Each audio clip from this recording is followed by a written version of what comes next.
Greetings one and all to this weekly dose of 10 o'clock. I am your murder doctor. Wait, hold on. I am. No, that was the intro. Okay, sorry. I saw like the intro thing. I was getting confused. Yeah. I am your murder doctor Loz. This is your ghost with the most Galleon. And we're here to talk to you about Warframe. This is 10 o'clock. Episode what? Warframe. This is episode number 396. So I don't know what the fuck I was doing there. But yep, so we're back again this week to talk about Warframe, as we do every week. It's just Loz and I this week. So we like to just have the occasional episode that's just us. So we're going to do the same thing we do every week and start with emblems. Right. Yours wins. I honestly...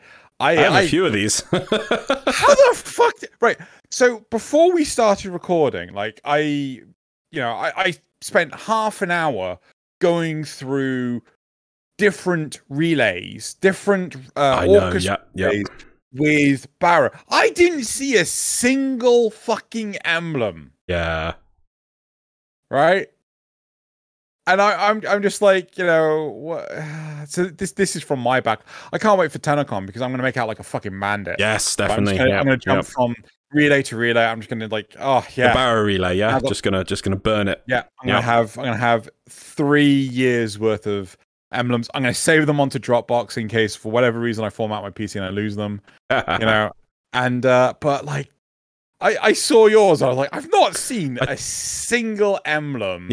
In the last like 3-4 years that look anything. It's really. I've got 3 anime ones. I think I've got saved up, or 3 or 4. This is the nicest one. I think. I mean, that is just so good. I mean, they've put it all in there. It's nice. It's not. Doesn't even. Well, apart from the bottom, it doesn't look like it's in a square. It stood out. I tell you. Yeah. Yours is a nice one though. If I was to, I mean, okay, yeah, Fire Mine's got the crazy picture that wins the, probably a lot of them mainly. But as an emblem, yours is quite nice. I just want to say. Yeah, I don't get me wrong. Like I've got an equivalent one from the same.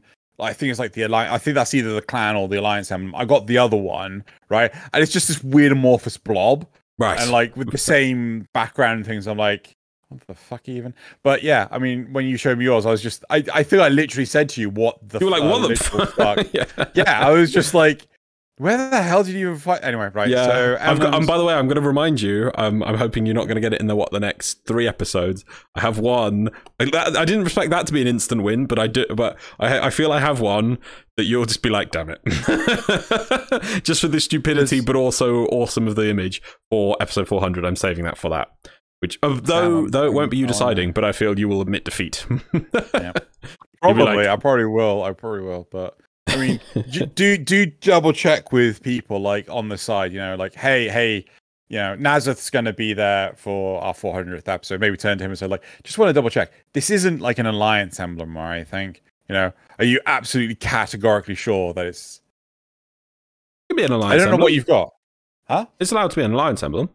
So no, not Alliance. I mean, an event. Oh no! It's not. Is there way in hell? Okay, fine. This is not an event, I promise you. But you're looking at me like, damn it, Lars. Damn. I'm saving it. Oh yes. Anyway, I win for this week on emblems. Let's move on. Yeah. But if you wish to win 75 platinum for your platform of choice, go into the description below where you'll find a link to the polls for this week, in which you'll see this week's emblems, and clearly Loz is. I wonder if I should change this and just have like Loz and Loz for like the options of who to vote for. But like Loz is clearly won on this one, so just enter, put in your in-game name, make sure it's correct, choose your platform of choice, and you will have a chance of winning 75 platinum for your platform of choice. How many more times can I say platform of choice? Right. Should we move on to Dojo Dusting? Just want to take a dig. Still not including a Nintendo Switch Pro. Where is it, Nintendo? Moving on. I'm like the whole E3 thing, and I'm just like, man, Loz is gonna be so fucking pissed. For anyone's benefit, just shortly, I kept holding off on the Switch because I was like, okay, I won't buy it first year, won't buy it second year. They might be doing an update soon. I'll wait for the update, and I'm holding true. And if I buy a Switch now, then the light came out, and I'm like, no, I'm gonna hold true. Come on, Nintendo. Don't make me buy a Switch, then the next day you announce the brand new one. Come on. Right. Well, the worst thing is the fact that all these gaming journalist websites keep on going like, "Oh, rumors that Nintendo are making a more powerful Switch." I literally think we've had 3 years of that at this point. Oh my god, it really has been, hasn't it? Yep. Like we could have been playing Monster Hunter Rise, man. We could have, yeah, exactly. But it's my fault. But then what's the point? Anyway, moving on. Right. Okay. So Dojo Dusting. Dojo Dusting. Right. So we have some Plat winners. Okay. Portal Puma on PC. Sir Lock-a-Lot on PlayStation. TD Stranger 101 on Xbox, and Tucker wins yet again on Switch. Just Tucker wins. Tucker wins. So on the Switch, Tucker win. How many Switch applicants were there? I think there was 2. Wow. Tucker wins. Hold on, give me 2 seconds. But just to point out, yeah, if you play Warframe on your Switch, 3. 3. Wow. 3. So, yep. Deary me. Where is I've lost the topics there. Yep. So if you wish to, there was 3 for Xbox, 4 for PlayStation, and 15 for PC. Oh wow! So the numbers have dramatically dropped. Well, we're just handing out free Plat, so if people want, yeah, you want Plat, free Plat. I don't think there's anything else for Dojo Dusting. All the Twitter giveaways have concluded now.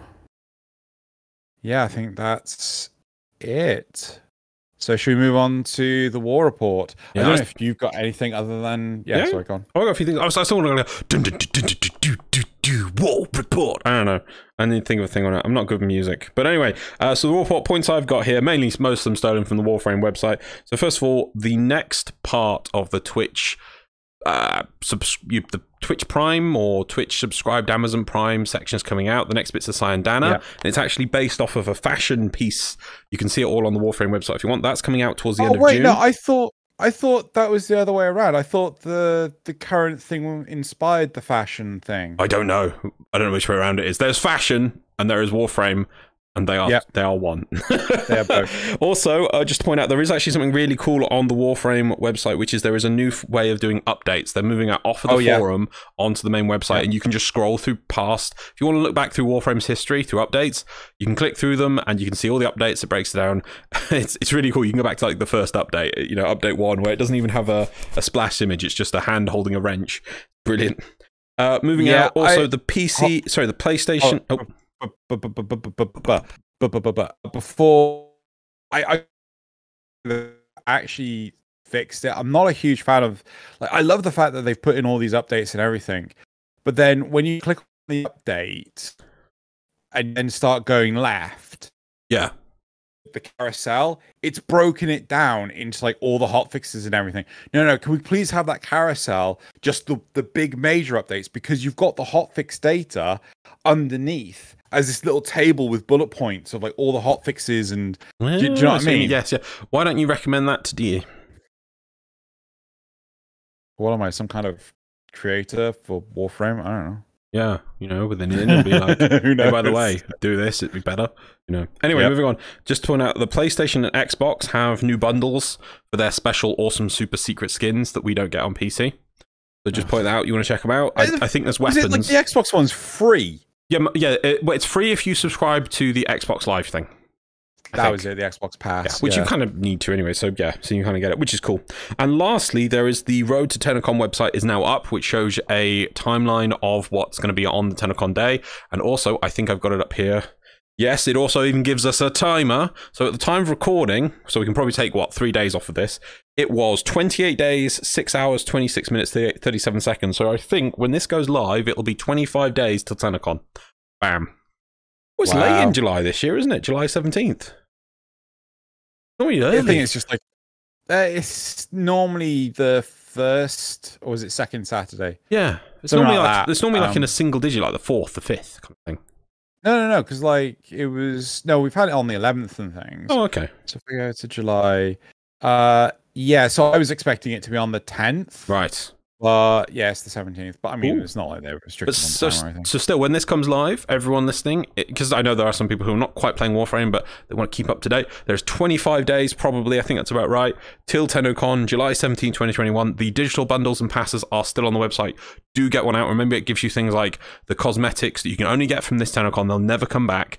There's also the access to Barrows. Is Barrows Relay what it is? Yes, the Barrows Relay ticket, that is in there. So that is brilliant if you want to catch up on anything from Barraketeer, because he brings his entire stock to that relay. So everything, you know, it's the best wet chance of the year to catch up. More primed pedestals. Well, Xeno will get more prime pedestals. Isn't there umbral pedestals as well, though? Someone told me there was. Don't make me redo my set, okay, man? I mean, I put a lot of effort into decorating my crap. But still, yeah, so I'm going to say it one last time, 25 days TennoCon. I'm hyped. I think it's gonna be cool. I'm subtly building my hype. Not bad. Not overhyping, but going hype mid hype. Anyway, that's it for the war report. Let's move on. Okay. So and we'll put a link in the description to those two websites for everyone. I'll make sure Xeno puts them in there. Yes, please do. Right. So that's it for the war report. Now you may be thinking to yourself, why haven't they spoken about the dev workshop breakdown? Well, that's because it happened a mere few hours before we were due to record. So Thalian, the legend, has actually painstakingly written notes.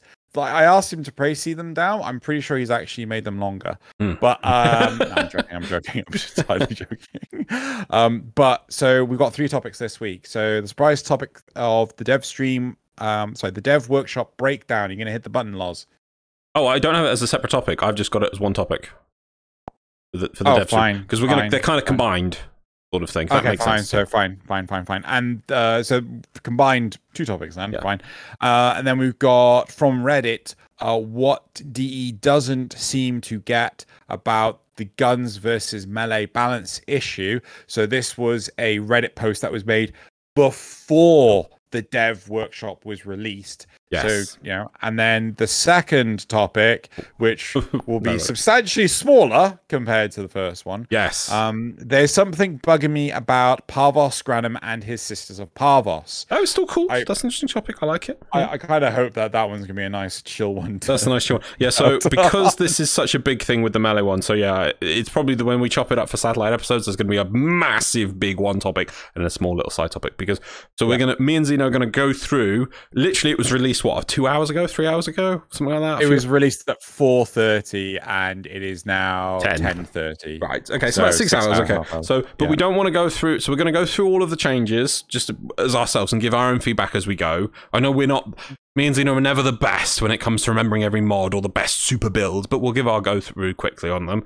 Then we're going to go through what people thought about it, like before this was released. Now, that's because we're going to, for all the knee-jerk reactions of people looking at it, we didn't want to do that now. We'll do that probably next week, I'm sure, when the dust has settled and everyone's calmed down, and maybe some adjustments. D will probably listen to some feedback, and, you know, cooler heads will prevail. That'll be for next week. So we're going to look at the changes, then we're going to see what people were thinking preemptively changes, then we're going to do our second topic. Okay? Sound good? Yep. So this is kind of a big topic 1. So we go to topic 1. Yeah. Right. So, big topic 1, which comes in 2 parts. Part A, the dev workshop breakdown, and part B, which is what DE doesn't seem to get about the guns versus melee balance issue. Oh, right. So part A first. Xeno's seen these. I haven't. We're going to do a bit of a thing with it. And so I'm going to read them out, then we're going to have a quick talk about them, okay? Yeah? I'll interrupt like the key point and then move on to the next key point. So cool. Okay. Yeah. The 3 parts to the dev workshop: the rebalance of guns melee, the update to the Parazon, and the updates to the helmet system. Cool. Part 1, guns and melee update. This too falls into 3 parts. Yeah. So 3 parts for point 1, right? Nerfs to melee and 1 gun, a completely new addition to primary and secondary weapons, and 3 new mods for primary and secondary weapons. Okay, cool. So we've got nerfs, new thing, new mods. Cool. Right. Yeah. Melee mod, nerfs. 3 melee mods are getting nerfed. The first is Berserker. This is changing to be called Berserker Fury, so that it no longer can be stacked in a build with Fury or Primed Fury. Right. Its total speed increase is being reduced to 70% from 75%, but is now triggered by kills. I think it's hits at the moment, or crits? No, it's crits. It's crits at okay, the moment. Cool. So because they said in the... It says next bit, yeah. Shall I read? Yeah. Yeah, keep going. This removes the crit bias on the mod, but also makes it dependent on getting kills, which can be slower to achieve at higher levels. The second is Blood Rush, which is a simple stat reduction. It will still add crit chance with the combo counter, but not as much. The additional crit is now 40% down from 60%. Wow, that's quite good. The third is Condition Overload. I'm going to say something about that, which is another simple stat reduction. You still gain bonus damage per status chance affecting the enemy, but the bonus is now 80%. Down from 120%. So those last two mods, Blood Rush and Condition Overload, have lost a third of their stats, their maximum stats. Wow. Yeah, but I think with all the crit chance stuff that you can get in Yep, I'm with you. Melee, it's, you know, there's a lot there. In all honesty, I can't ever remember what Condition Overload does. So the condition, for every additional status on the enemy, they take more damage. Oh, that was it. Yeah. Now, this is the second, my understanding is this is the second time this has actually been nerfed. I remember talking to somebody about it, and they were like, oh, it's not as good as it was now. That doesn't matter as much. And I'm like, yeah, but would you still put it in every build? I'm like, yeah. Right. You know, so, and it's been nerfed again. Okay, cool. Okay, so those are the mods. You got anything to say on those? Yeah. I mean, I wouldn't... Go, you go. Sorry. To be honest, I kind of want to see how this plays out in things. Yes, I think the biggest one, realistically, and, you know, I'm pretty sure the commenters are going to say... Actually, no, I'm going to caveat this. Right? I'm more of a gun person than a melee person. I'm just going to caveat this. So if I say something utterly stupid, no, it's because I am stupid. Yeah. Right? So, you know, don't worry about that. I would feel that the biggest nerf here is the fact that you can no longer put Berserker with Fury or Primed Fury. Yeah. Right? So there's going to be a lot of a speed reduction in your performance. That is my... That is what I feel is the biggest quote unquote nerf. But in all honesty, I'm not sure. And I really think that the point in the game where you're really going to see this as a nerf is towards like high level play where you're fighting enemies that are in the hundreds. One thing, because I always keep a wiki page open now. To check, because, you know, after someone's like, oh, you guys don't know anything.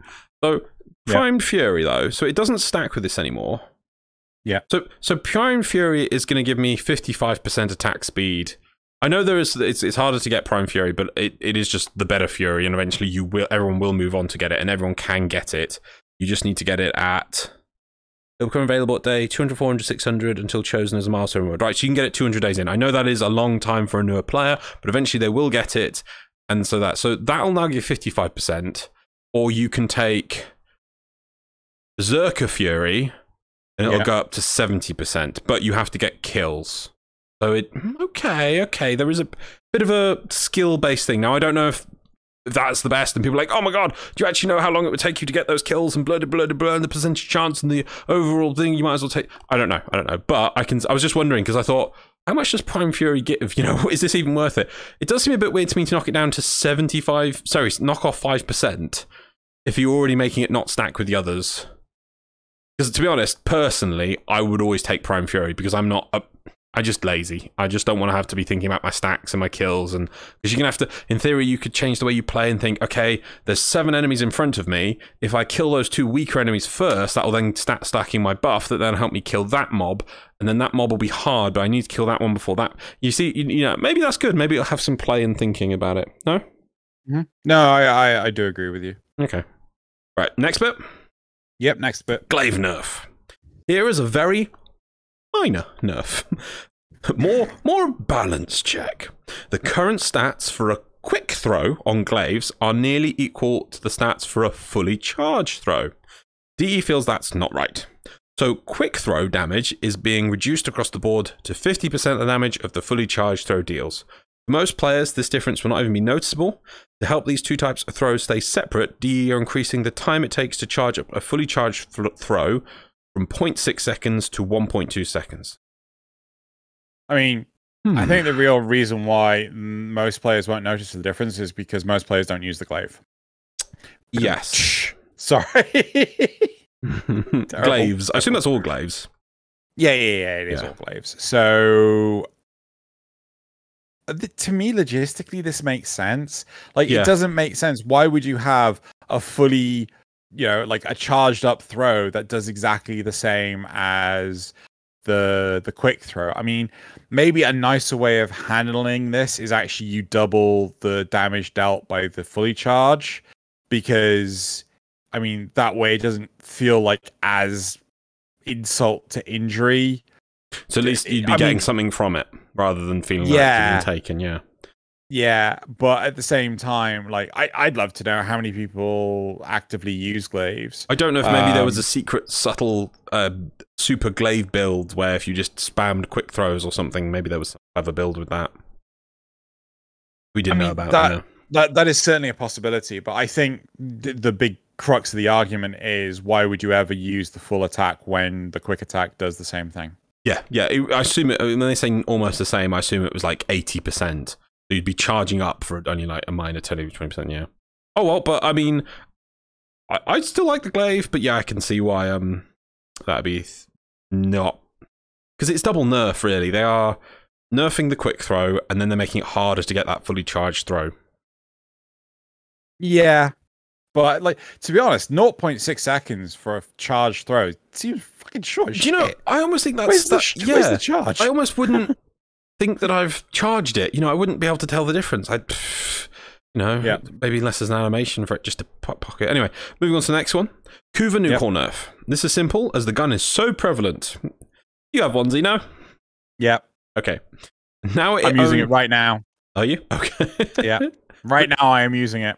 You don't know it. That's how prevalent it is. It's just everywhere. It's just everywhere. One in the kitchen, but to be fair, one in the though, bathroom. Like when I moved from the Catch Moon kick gun, I did go to the Kuva nuke core, and so I totally get this. So this one I get. Now it only chains to 2 additional enemies, down from 4. Likely this is classed by DE under the melee nerf because of the way it primes rooms for enemies for melee attacks. Addition overload. Ah, of course.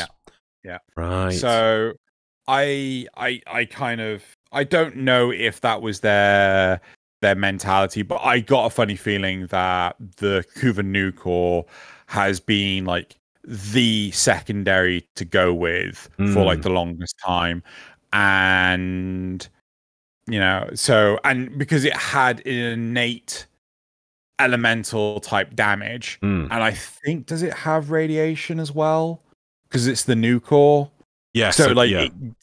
It'd just be like really, really good for. Yeah, you'd even make. Yeah, I see what you mean. You'd easily get the radiation proc, which means you'd get enemies fighting each other very easily, which reduces your damage as well. So it's giving you a defensive buff, really. But the gun would just clear rooms without much effort. So my thinking, if anything, is because it's gone from 4 to 2, right? So effectively, instead of hitting 5 dudes, you're hitting 3 dudes, right? Because there's additional enemies. I think you have to aim more. Right, yeah, you're gonna have to you have to aim across the room to hit somebody rather than before it would just easily link over to them. Yeah. That's my thinking. Okay, well, with the nerfs are out the way, let's go to the buffs. Okay, the new additions.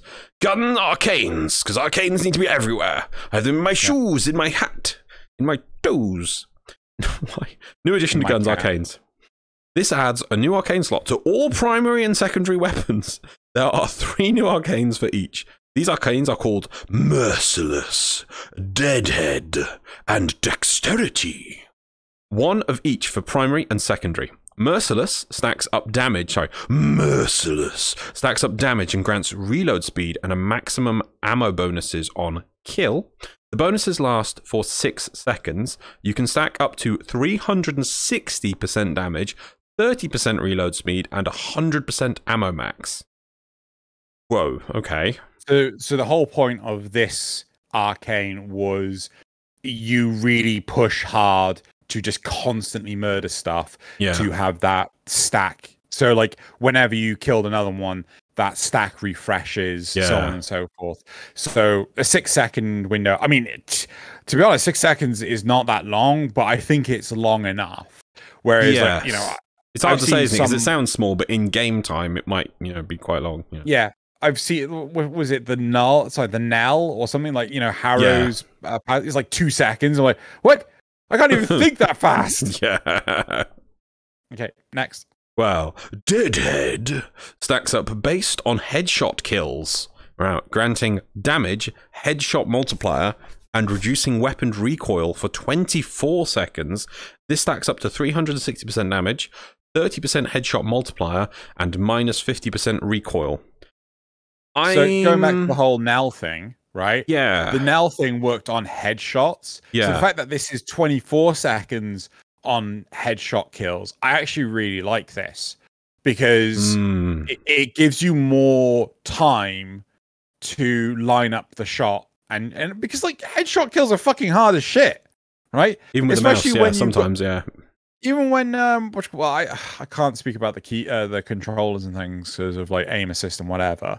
But, you know, like, you know, oh, look, I've got big bulky armor. My head is in front of my hunch. Or, you know, it's like, oh my God. Or, yeah, my head is dangling between my legs. Or what the feck ever.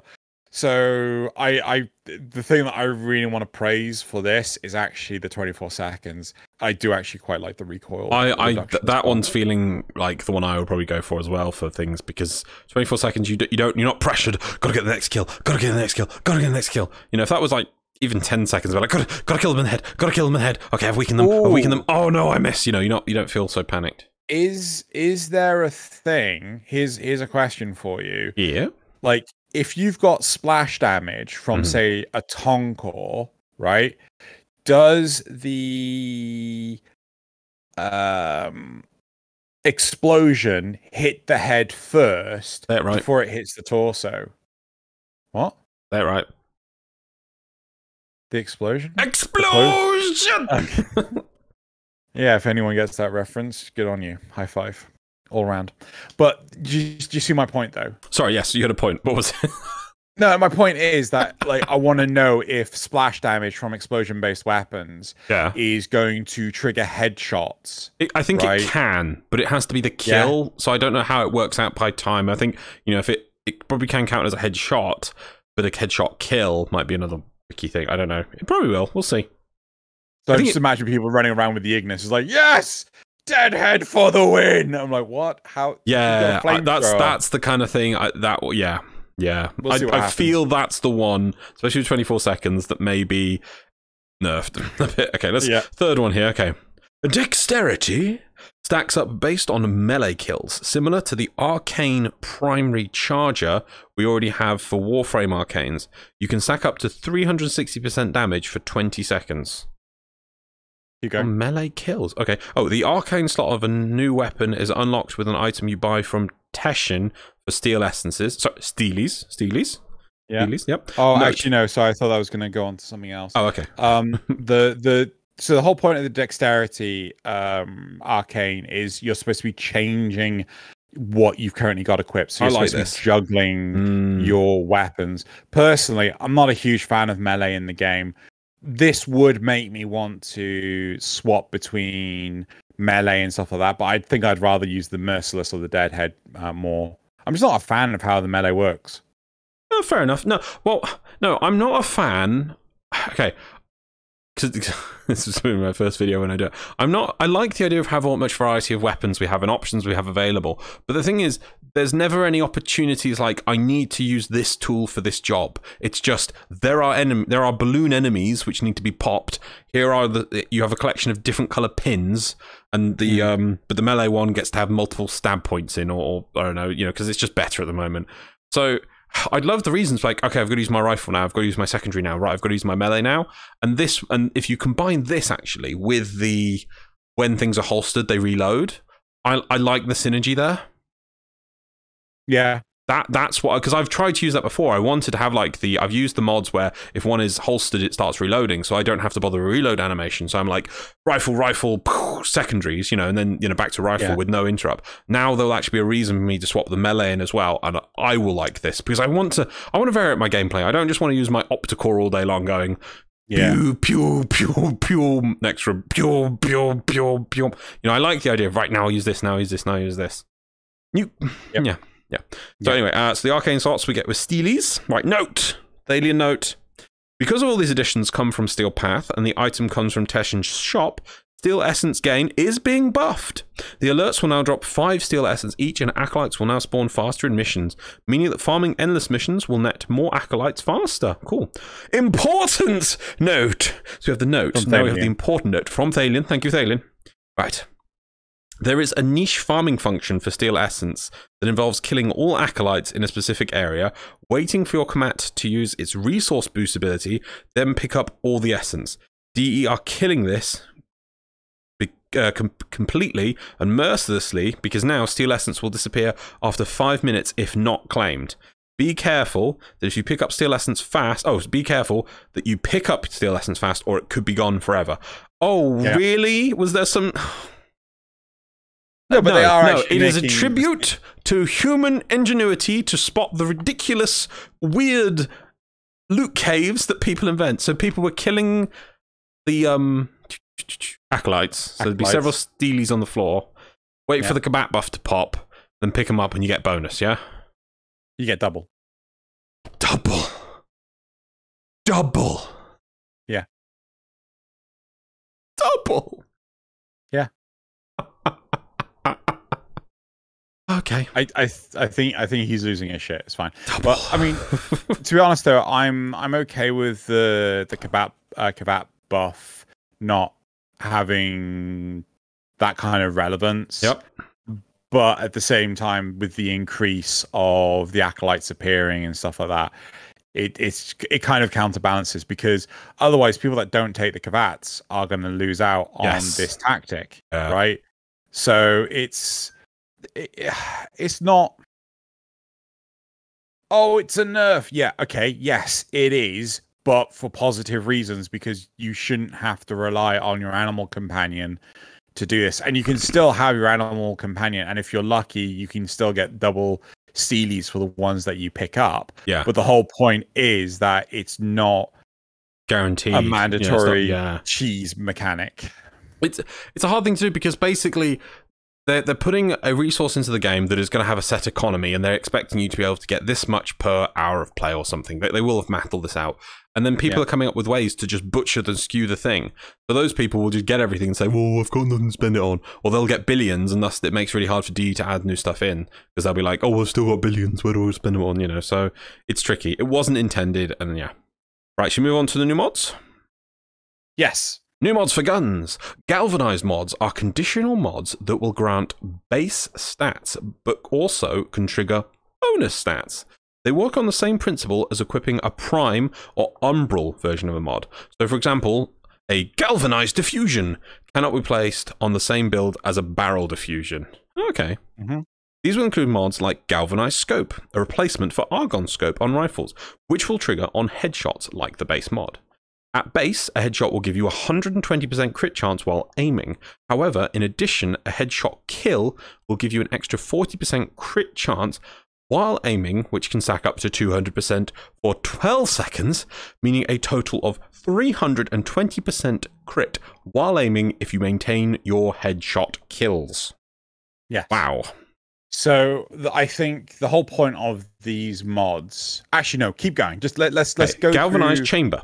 A replacement for split chamber, which will give 80% multi-shot at base, but on kill will trigger bonus of 30%, which stacks up to 120% for 20 seconds, meaning 200% multi-shot while you keep up the kills. Right, do you know what split chambers is by default? I can't remember what split chambers is. I think it's 100... No, but I can look it up. I thought it was like 120. I think 120, yeah. But by default, it's lower, but if you start getting... bonus multi-shot 30%, which if you get kills, yeah. So with one kill, you're still behind. So you have to take 2 kills, and you're already ahead by 20%. Okay. Yeah, by the 4th kill. So, okay. Split chamber. Oh no, we're wrong. Yeah. It's 90%. Oh. It's only a 10% reduction. Okay. So 1 kill and you're already ahead. Okay, so it's just flat out better. Okay, that's fair enough. It's like a next level mod. I can see. I think because one of my complaints is I think these are put in Steel Path, and now I can see why. Because if they're not, this is okay. This is okay. So we're almost getting tiering mods now, which is yeah. Right, next one. Galvanized Aptitude, replacing Rifle Aptitude, which gives 80% status at base, but stacks on kill based on the number of status types affecting the target when you kill it. This is condition overload for rifles. Okay. This is a little unclear. And if we take it to work similarity to condition overload, this means killing an enemy with 3 status types on it will grant you 120% status chance, and the effect stacks a second time, meaning that killing the next enemy within the time limit will give you another 120% status chance. Using this, the predicted result is that you could maintain up to 320% status chance for your weapon, although if this is an incorrect interpretation, the effect will only be able to maintain 160% status chance. Okay, so there's the status and killing there, fair enough. Yeah. Yes, status and killing. Yes, because we're not sure how that one's working, so fair enough, we'll have to wait and see. Shotguns and secondaries will also gain similar mods to these, although the stats on some are different. For example, galvanized acceleration for shotguns increases projectile flight speed and beam length, and stacks more based on kills for 10 seconds. Meanwhile, galvanized shot for pistols will stack status chance higher than galvanized aptitude, but for a shorter amount of time. Moving on. Okay, that's part. The 3 parts of part 1 done. Well, let's talk about this third part about these galvanized mods. Yes. And I like these because they do exist in Steel Path. You're supposed to do Steel Path to get them, but as you put it earlier, these are a tiered system of. This is you go do this stuff, you get better equipment to do better in the harder stuff. This is exactly why I like these. It's because realistically these are for the harder things that you're doing, like you're getting your first lich kill. Hey everyone, give him a round of applause. Press F in chat because Loz is getting his first ever lich kill. I go through the loot later and it's got things like the Chinese New Year stuff and like piles and piles of mods. It's got oddly enough, I looked through the page at the start. It doesn't say how many days it's been alive anymore. And I was really sad. Oh, really? No, it doesn't. Well, I couldn't see it. I don't know if it's hidden somewhere and you're on a tooltip or something, but I couldn't see it, and it was just like, oh. There we go. Yeah, so first ever lich kill by Loz. There we go. Right, sorry. And I didn't even get the weapon because I saved it. Right, but the whole point is that these mods feel like they are contributing towards more difficult gameplay. No, I would, hopefully. I mean, I know the goal of these mods was to balance, is an attempt to balance or bring, instead of just the continuous melee's the best, then rifles are the best, then pistols are the best, then melee's the best, then pistols are the best, then rifles are the best. It's an attempt to try and bring things into more of a balance, hope through play, because these are skill-based things that give you more reward if you're able to keep the momentum going.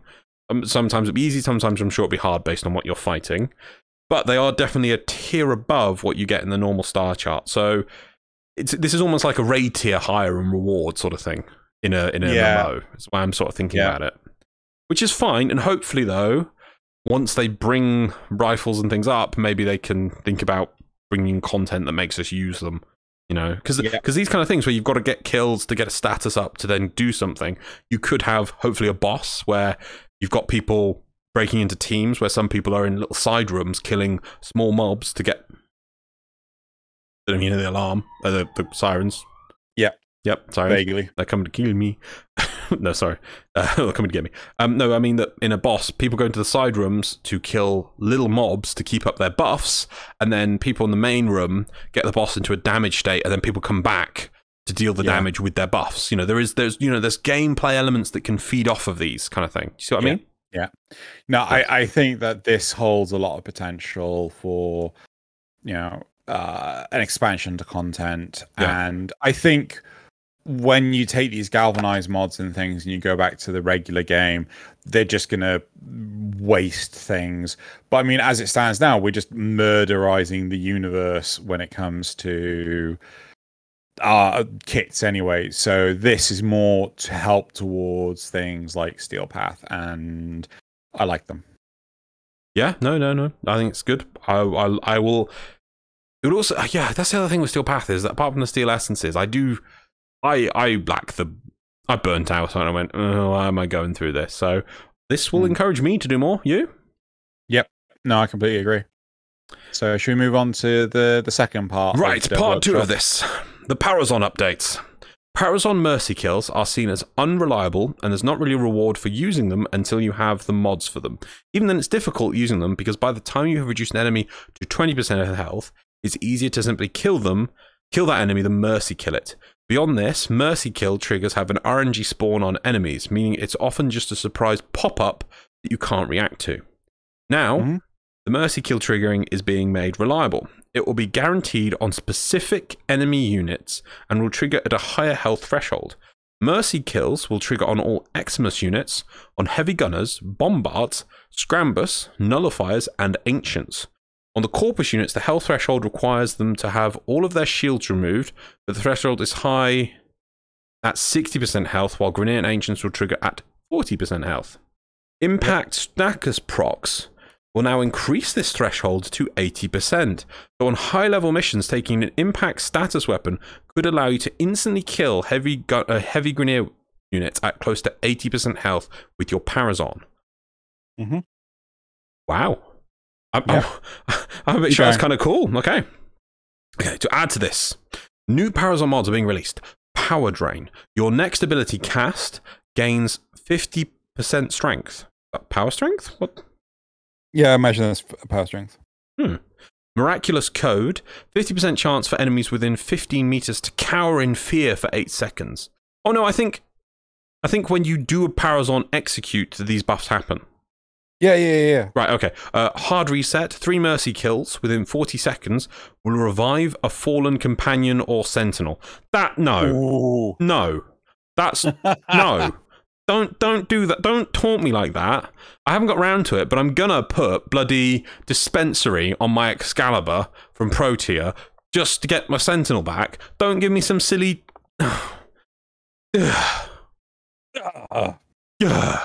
So maybe that would be better for the 24-hour missions when we do them. Yeah. Oh well, maybe this would be the better way, I don't know. Swift Mercy. Speed of mercy kills increased by 50%. Okay.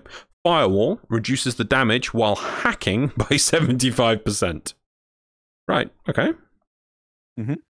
That's it for the second part. So one of the points that they highlighted with or Pablo highlights is the threshold for the kills. Yeah. It reduces with the higher the health pool. But with the example he gave, you have to be fighting Grenadier heavy gunners that are like level 450 before the 80% will drop down any further. What do you mean? So, for example, because they don't want you to just one-shot kill enemies that are like level insane, right? Because you do get players that, push the game to its max, playing for like 8 hours in a single mission to get level 1000 enemies or whatever. Right. The last thing that they want is for those players to be able to one-shot kill a heavy gunner that, oh, we got it down to 80% health. Oh, now we've just killed it because we used a mercy kill on it. Right? Does that make sense? I thought that's the whole point of the system. No. So it is, right? But the caveat is that the bigger the health pool, right?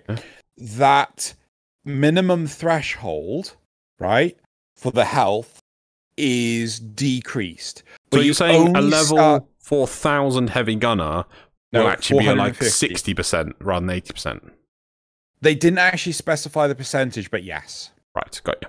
That's fine. Yeah. Okay. So that was the one thing that was left out of these notes. I like this. I like the fact that they don't bother putting it on any of the chaff enemies that you're gonna kill. What? Yeah, there's obviously going to be more enemies. Take that, Grineer Lancer! I've killed you in a very special way. I imagine the Nox are going to be on this. Probably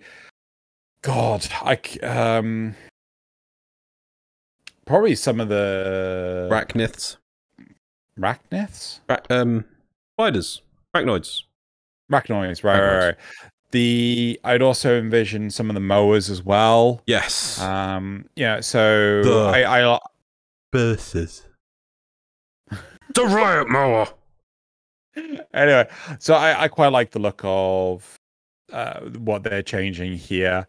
And again, liking the look of these mods as well. So I don't really have much more to add to this. So do you want to move on to part 3, or do you want to say something? No, I like it. The impact thing is a nice thing. I like that they're experimenting with something different to give Impact its own unique thing, because it needed it. Yeah.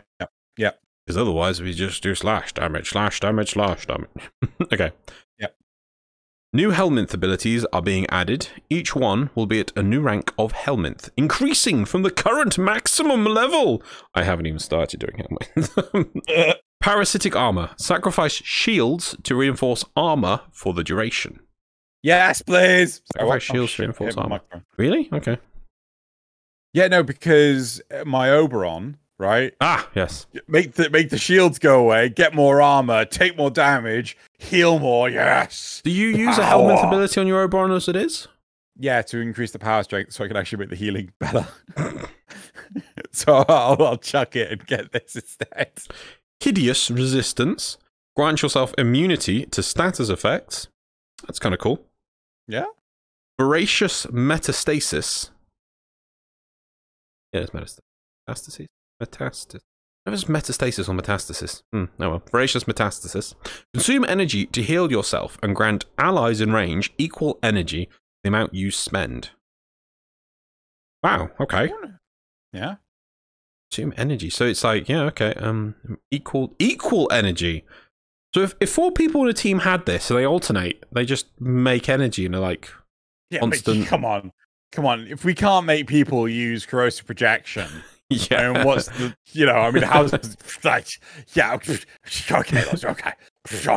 But you literally, because it won't have a cooldown, you literally get 4 people saying a circle, and as long as one person has energy, they go, it just pings around in a circle, just constantly making more and more and more energy. I completely, hold on. Is that what it said? There's equal energy to the amount you spend. Grants allies in range equal energy to the amount you spend. So I spend 25. My 3 teammates get 25. Yeah. I've produced 70. Yeah. I've produced an additional 50 energy. The next person pushes it. Then third person pushes it. And 4th person pushes it. It'll never happen. It'll never happen. Sickening, if I can't make corrosive projection work, this is not going to work. Sickening pulse. Emit a pulse that adds stacks to the existing status effects on all enemies in range. Bleed and toxin effects, which do not have bonuses for stacking. Instead have duplicates of the existing procs placed with fresh timers. Oof. What? I hope that doesn't go beyond 1 additional buff. Hold on. Emit a pulse that adds status to existing status effects. To existing status effects. Oh, yeah. Or mage in range. But then I think they have to have them first. Yeah. Oh, yes. Yeah. Right, and the last one is Golden Instinct. Send out a seeking spark that finds collectible items such as medallions, iron sculptures, unscanned curia, and unscanned fragments. This is a short-lived spark, so recasts will be needed. I like that. I like that. I like that. It's good. I like that. Yeah. I don't know why Golden Instinct Hyper Hunting Frame will be, but I will make one. Probably Volt Prime. What's for speed? Yep. Right, new helmet function. Invigorations. Similar to the bonuses you will find on arbitration missions, where a specific frame gets a specific bonus. Helminth will now draw 3 random frames from your arsenal that it has an affinity towards. By seating them in the chair, you can infuse those frames with their invigoration.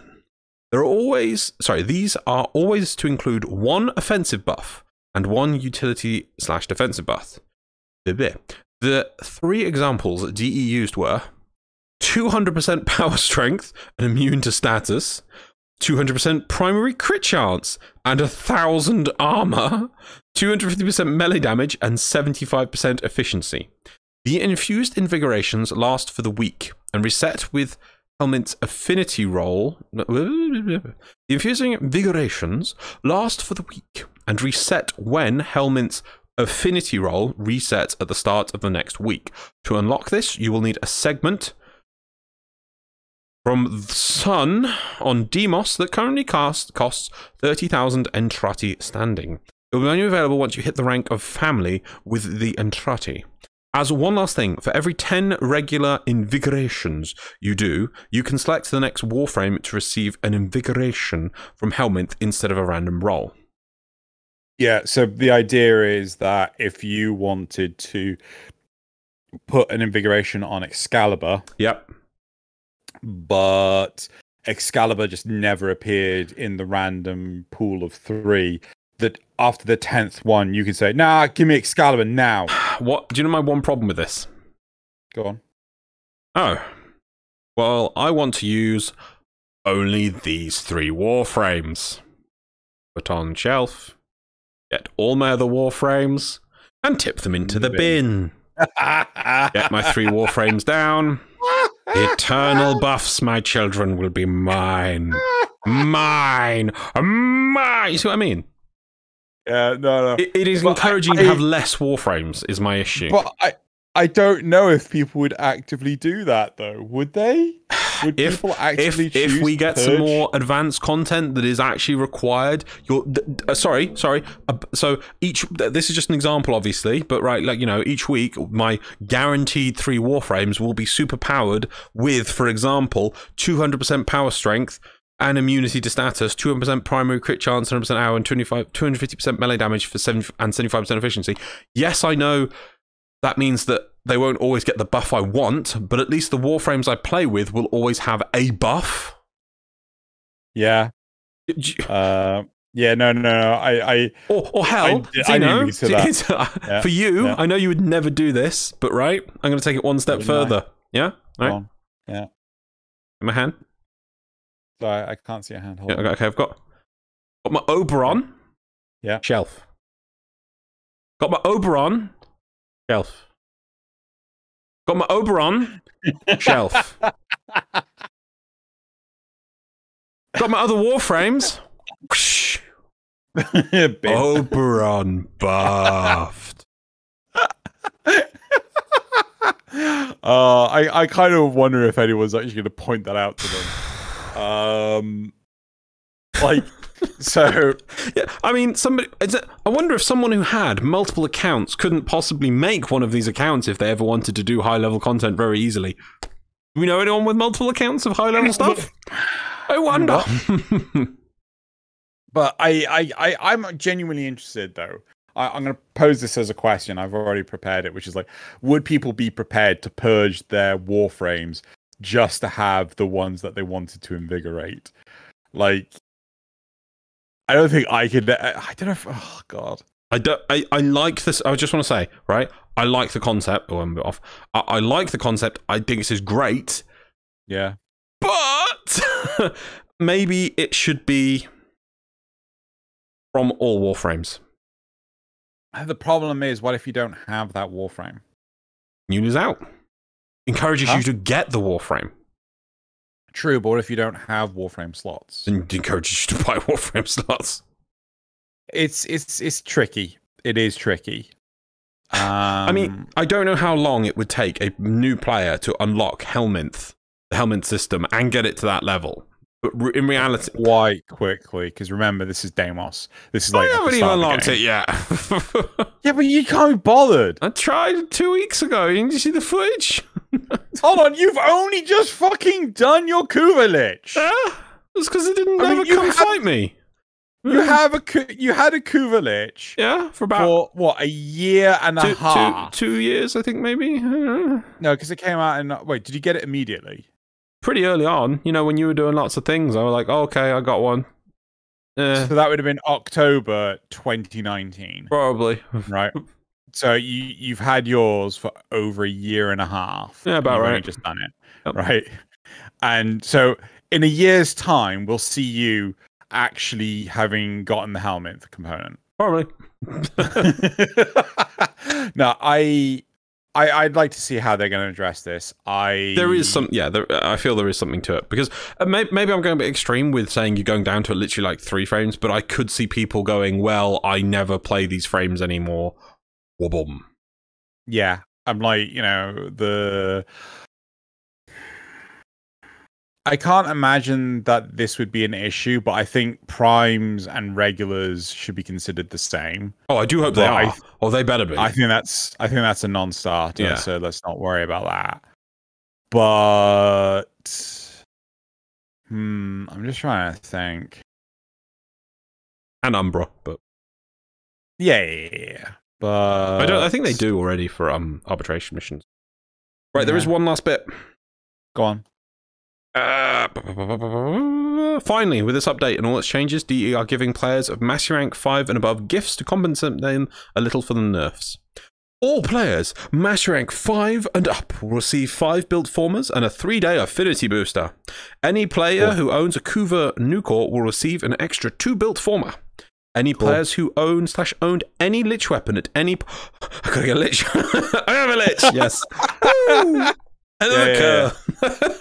Any players who owned any Lich at any point or have a converted Lich or even an active Lich, oh okay, I had that, get 1 Requiem Ultimatum, which is a new item that taunts a Lich or sister into battle. Ooh! Where did those come from? Well, they've announced it now, haven't they? Well, no, they don't say well, that's just one. That's just one, you get 1 of them. I imagine it'll come from Teshin. Yeah. All players who have a converted Lich or vanquished Lich will get an OULL? OULL? I have no idea. I don't know what that is. Or Wildcard Requiem mod. I reckon that it just basically means that they'll get one of the new What? Okay.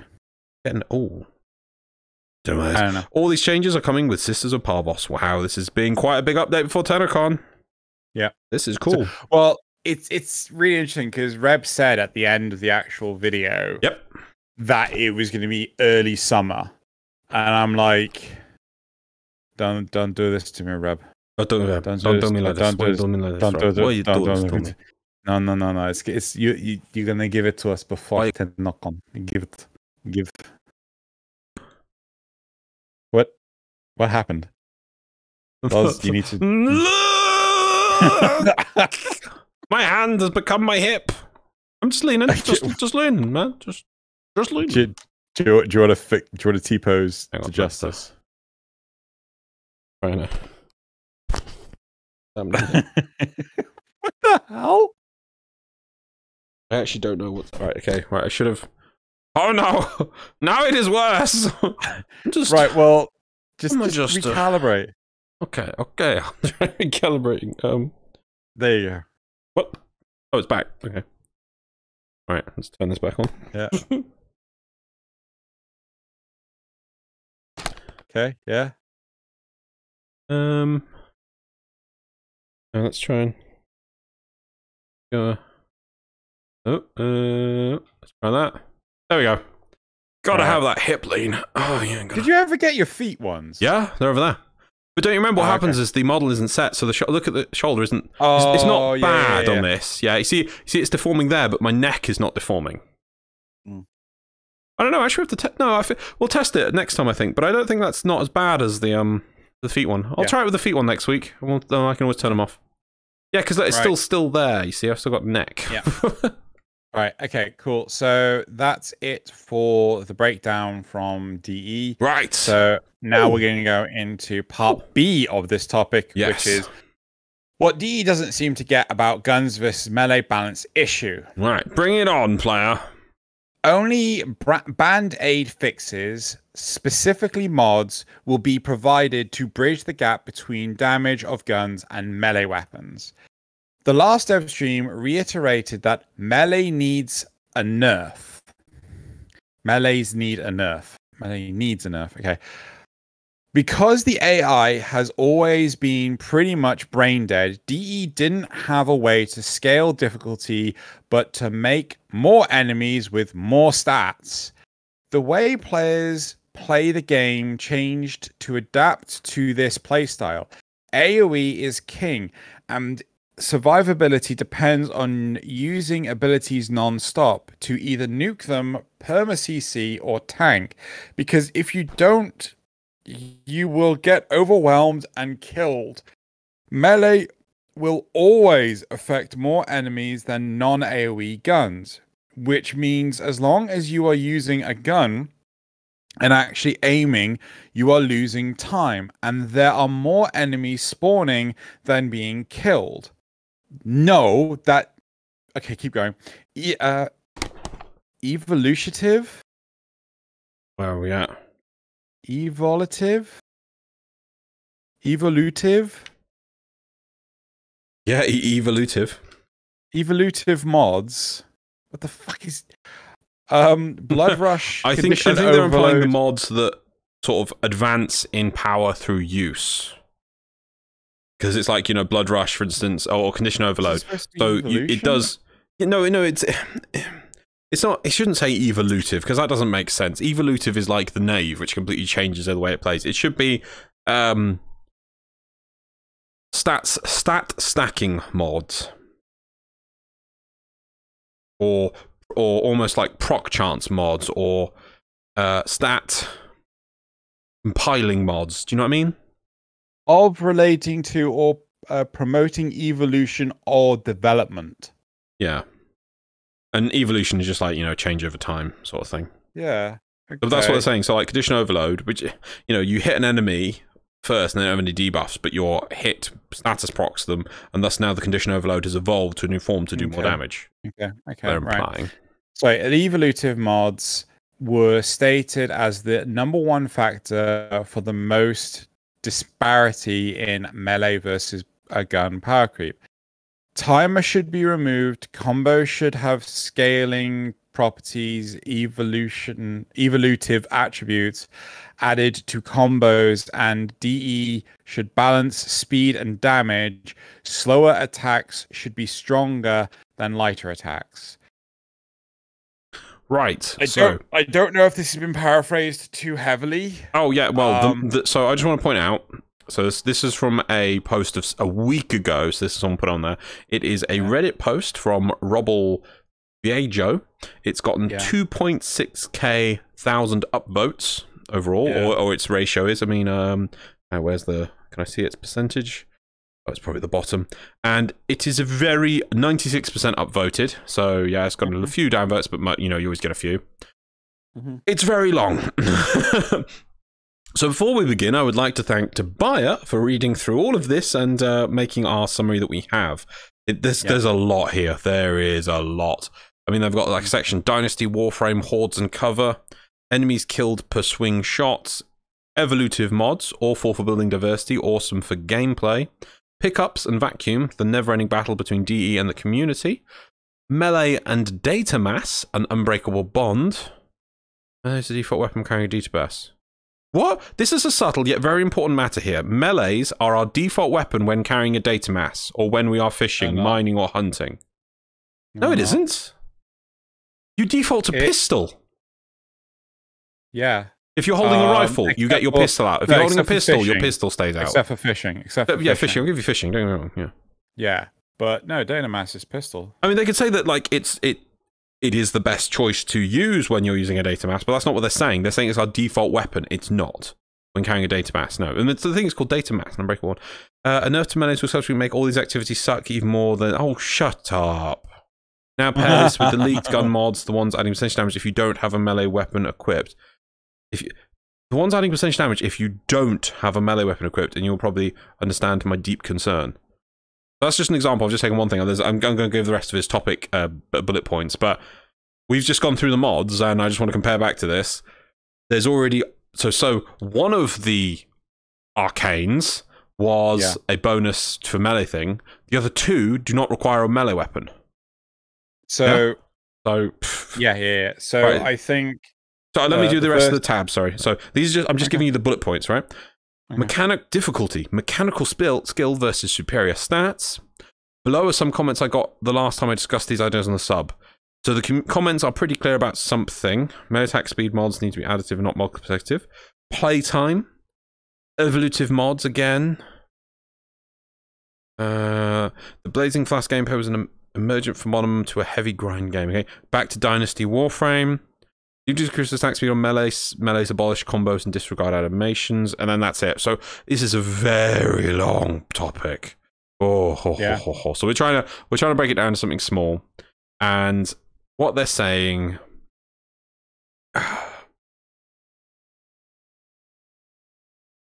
AoE is king. Sorry, but 2 ends on use, and there will always be more. Will affect more enemies than non-AoE guns. That's again not true, because if you've got guns, unless you're considering, oh god, what's the name of the piercing shot? Whatever shoots through enemies, right, as AoE weapons, then that statement just kind of shoots itself in the foot. You know, it's but I mean. That, so every weapon that can hit multiple targets instantly, so that it feels weird, like this. So I'm just going through a flick through this. When they mean about what they're talking about, these elevative mods, they say that you shouldn't buff the primaries and secondaries by putting these elevative mods in. You should make the elevative effect be. And this is in caps and all and bolded. Baseline in all weapons. So all weapons should just get better because you're using them. Because you've killed someone or because you've gotten a headshot kill.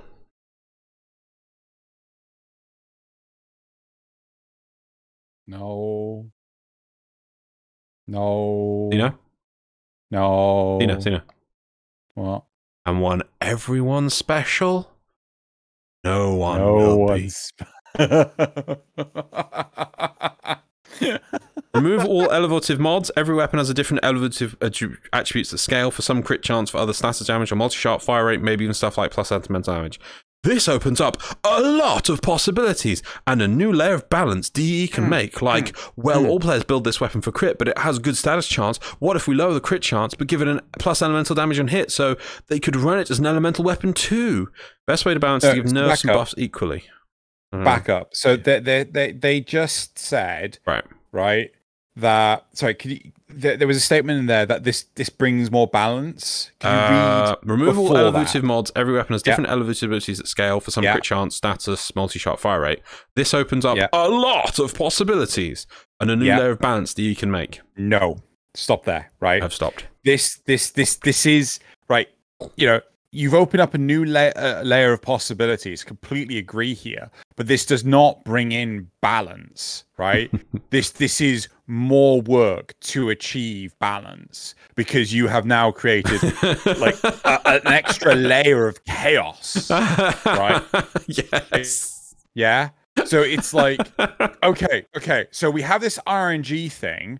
Now we're going to add extra RNG, which will make it possible to balance more. No, that's not how that works, right? You gotta take away the RNG. So I mean, obviously, to highlight, this was written before the dev workshop, right? And I also want to highlight that you should never go off leaked content. I mean, there have been. I swear I heard somewhere that, like in what you were reading, that they did this based on the leaked mods that were revealed. Oh no, I think they talked about it in a dev stream. They said about.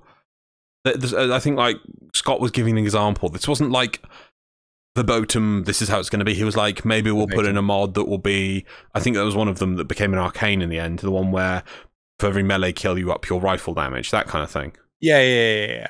So like you should never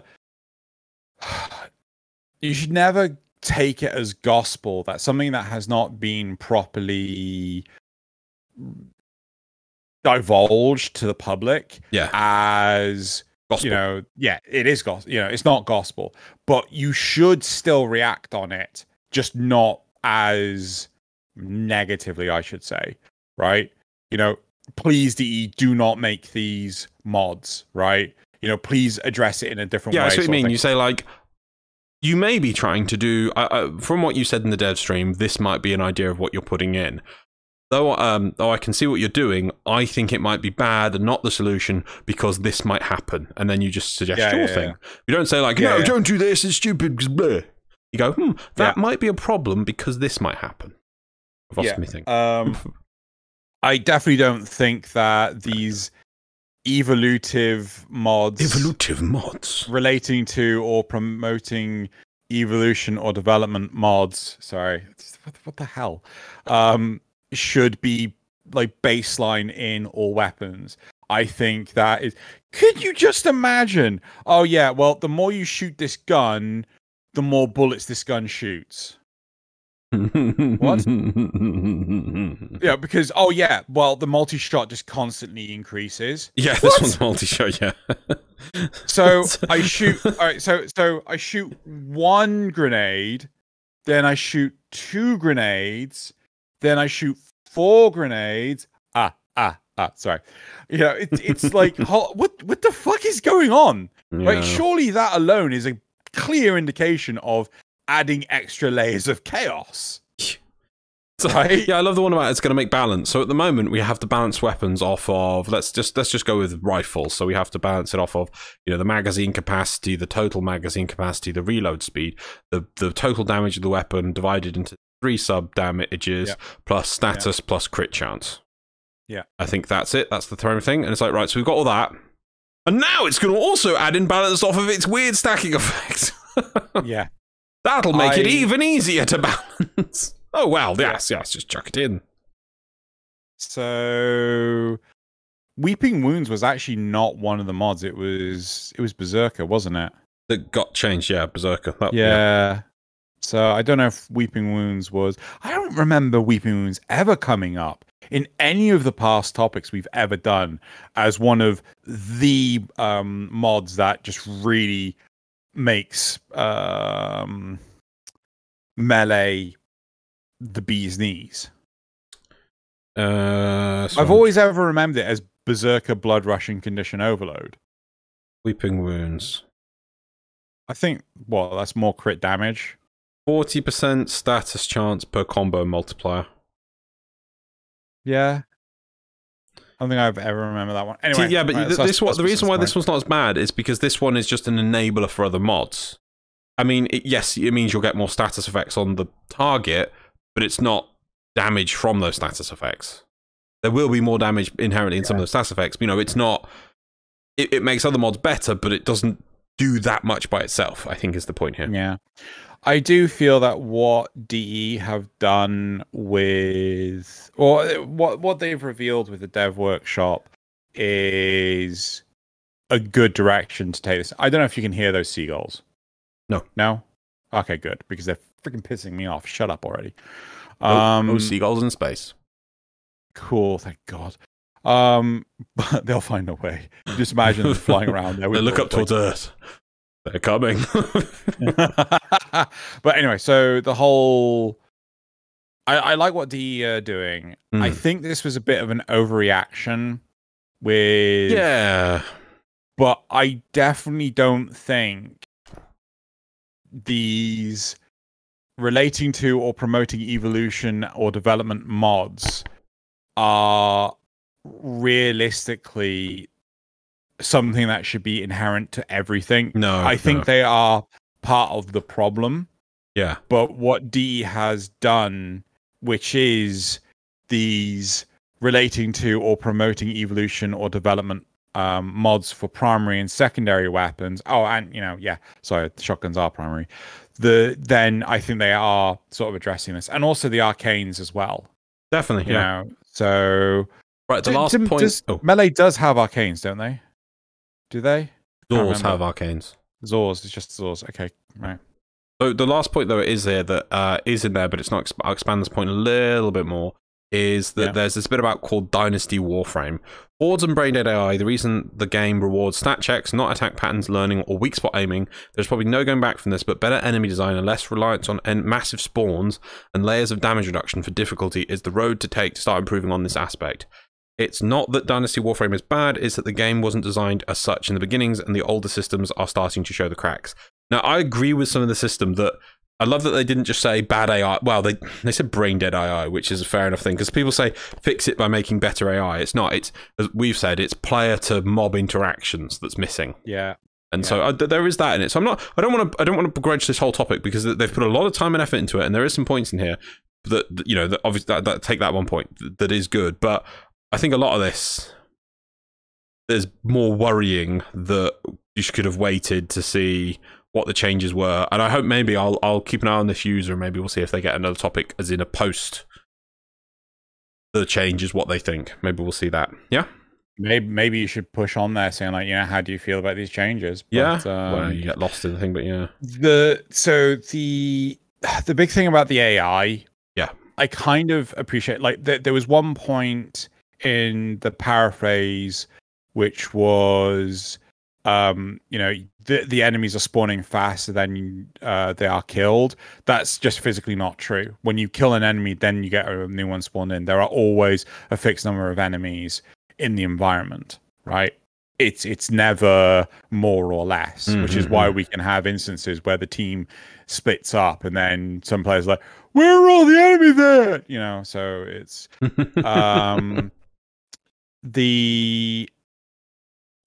the AI being brain dead, that's the sort of thing with horde shooters. I mean, look at, oh god, what did we play recently that we've stopped playing entirely? Oh, Outriders. Thank you. Outriders, right? Those enemies are entirely as brain dead. Yeah. What do you mean we have to finish that? We have to get to 15. Oh god. Yeah. So those enemies are entirely as brain dead as the enemies in Warframe, but they're fucking bullet sponges. They're boring as shit. Yeah, you're not laying waste to them in any capacity. At least with Warframe, you are just murder, murder, murder, murder, murder, murder, murder, murder, murder, murder, murder, murder. So that is one thing that I really have always appreciated about Warframe, whereas games like The Division, Outriders, I'm pretty sure there are other horde shooters as well, where enemies are just, oh, is this fight over yet?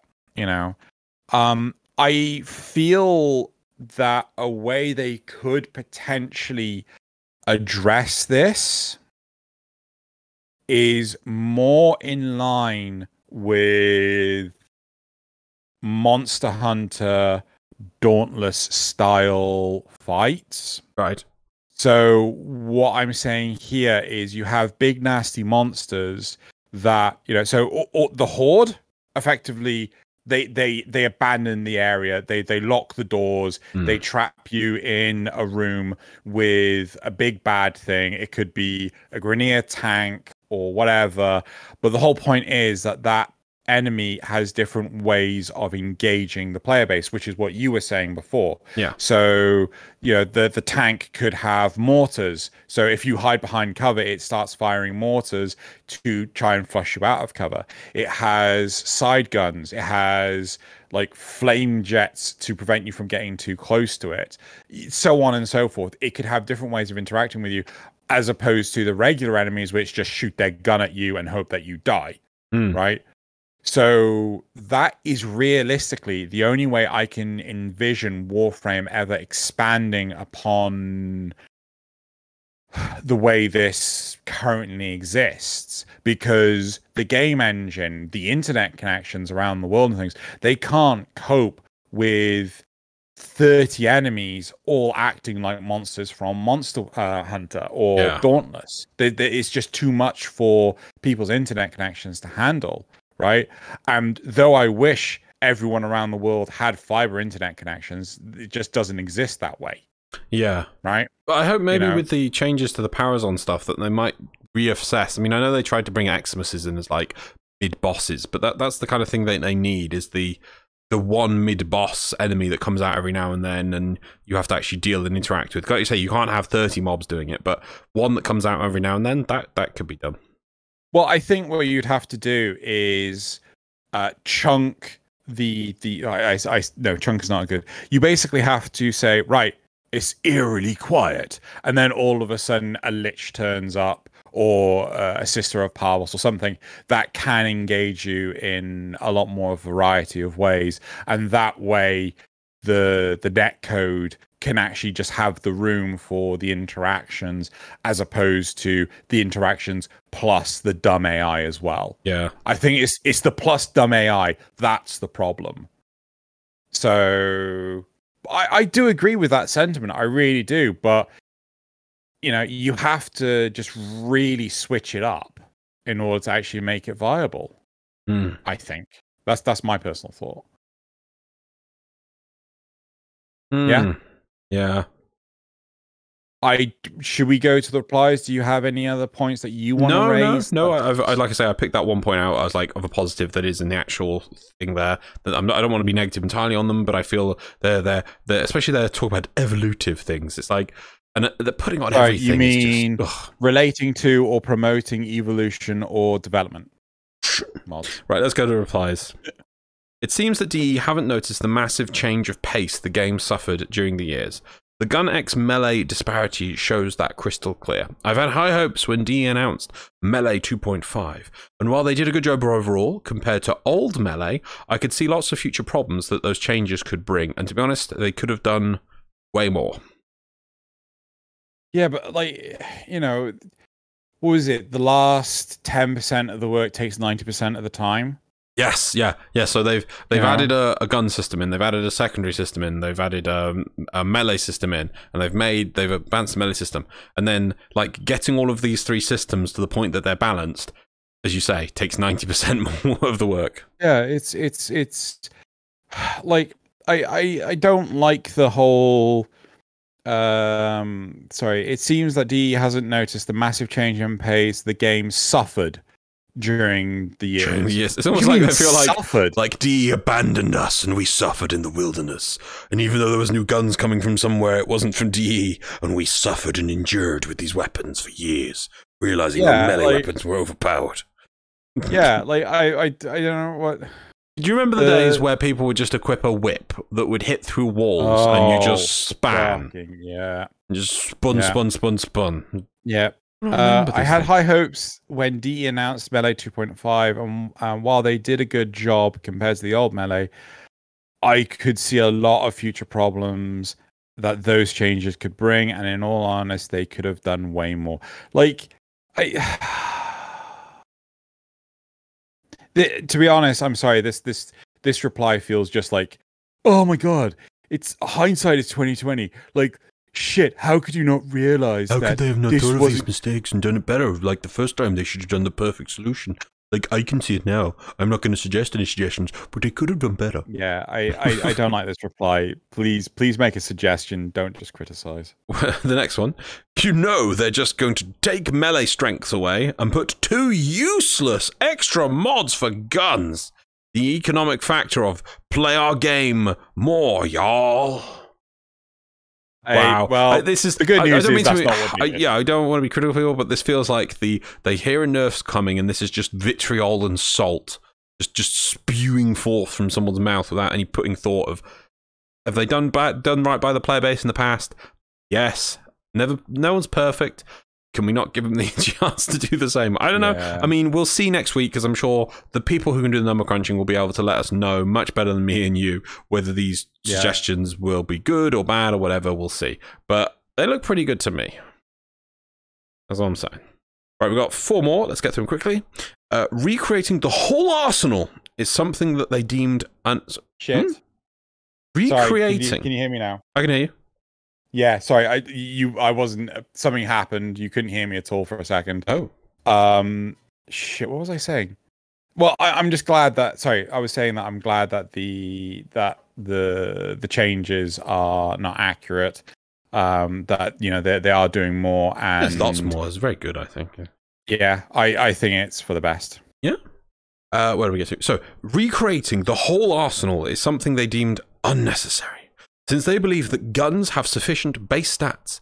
The fact that guns need 5 former and 1 of 2 builds to deal the same amount of damage as a 2 former dual ether speaks volume.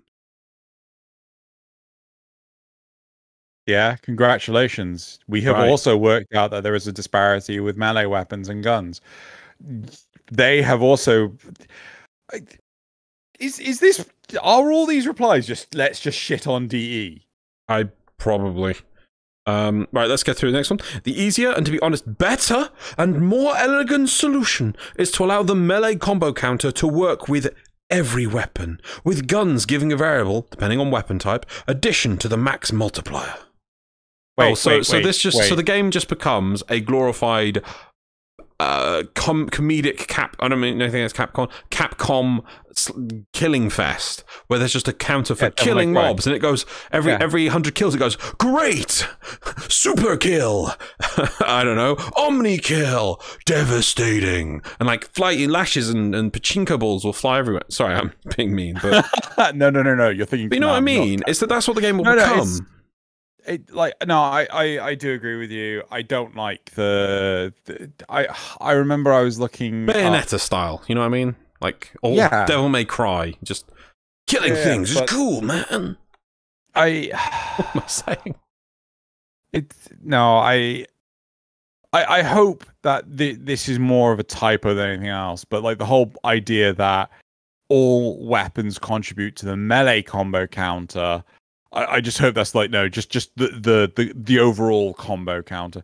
But it just feels like, oh, so if there's a hiccup at all in any form of combat, so what? If you go down, does that mean your combo resets? Yeah, I guess. So if you stop hitting things for a few seconds, your combo will reset. Yeah, it's like, I'm sorry, no, this is. And then missions will begin with a 3, 2, 1, start! And off you go, try and get your perfect combo score. And the game gives you a lesser grade at the end. I know it does that for Sanctuary Onslaught, but now it's just going to be rolled out for the whole game. It's like, S plus. Well done. Oh, God.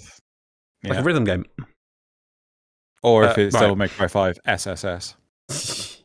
I think another thing to consider is that reloading is a huge limiter for guns, as melee works unhindered with all your movement options. You do a roll of any kind while your gun is reloading, and the reload starts over if you have 0 ammo in the clip. Okay, I give that one. Yeah, I completely agree with this one. I would love it if rolling, your gun still reloads. That's a fair point, yeah. Seeing as to be fair, so reloading needs to be not interrupted by all the crazy movements we do. That's fair. I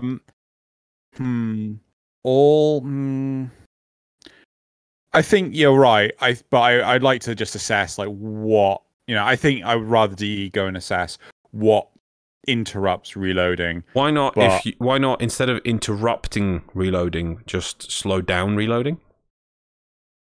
Yeah. So, while during the period of a bullet jump, let's say, your reload is slowed but not interrupted.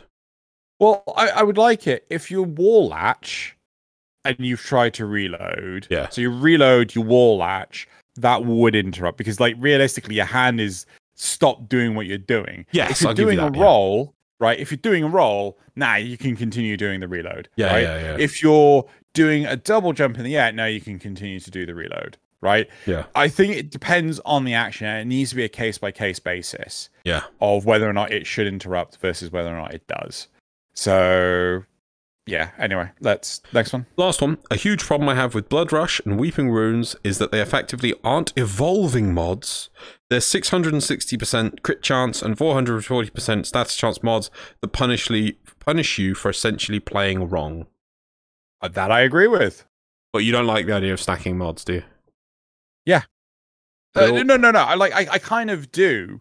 But again, like this whole mentality of, oh, shit, I missed, or oh shit, I accidentally got punted off the environment, and now the time it's taken me to, get back in the fight, come back in, like my things have reset, or I do kind of get that mentality behind that, And again, this is why I'm happy that the arcanes for primary and secondary seem to be so forgiving.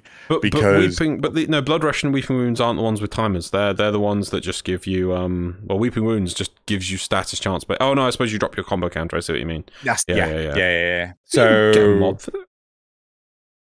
No, that's true, but then the thing is like, oh, you have to mod for it, and so I mean, I always take body count. I love body count. I don't like having a short combo counter. I like having a long combo counter. Yeah. Maybe that's a question. Like, do you take body count? Do you always have body count? You have body count. Do you know it exists? You always use body. I love it. I just have it on every mod. I always have body count always. Yeah. No, I completely agree. Right, that's it for the topic. So, I know it's a bit of a long one because we wanted to include this evolving thing as it's happening. So we've got people's views on it.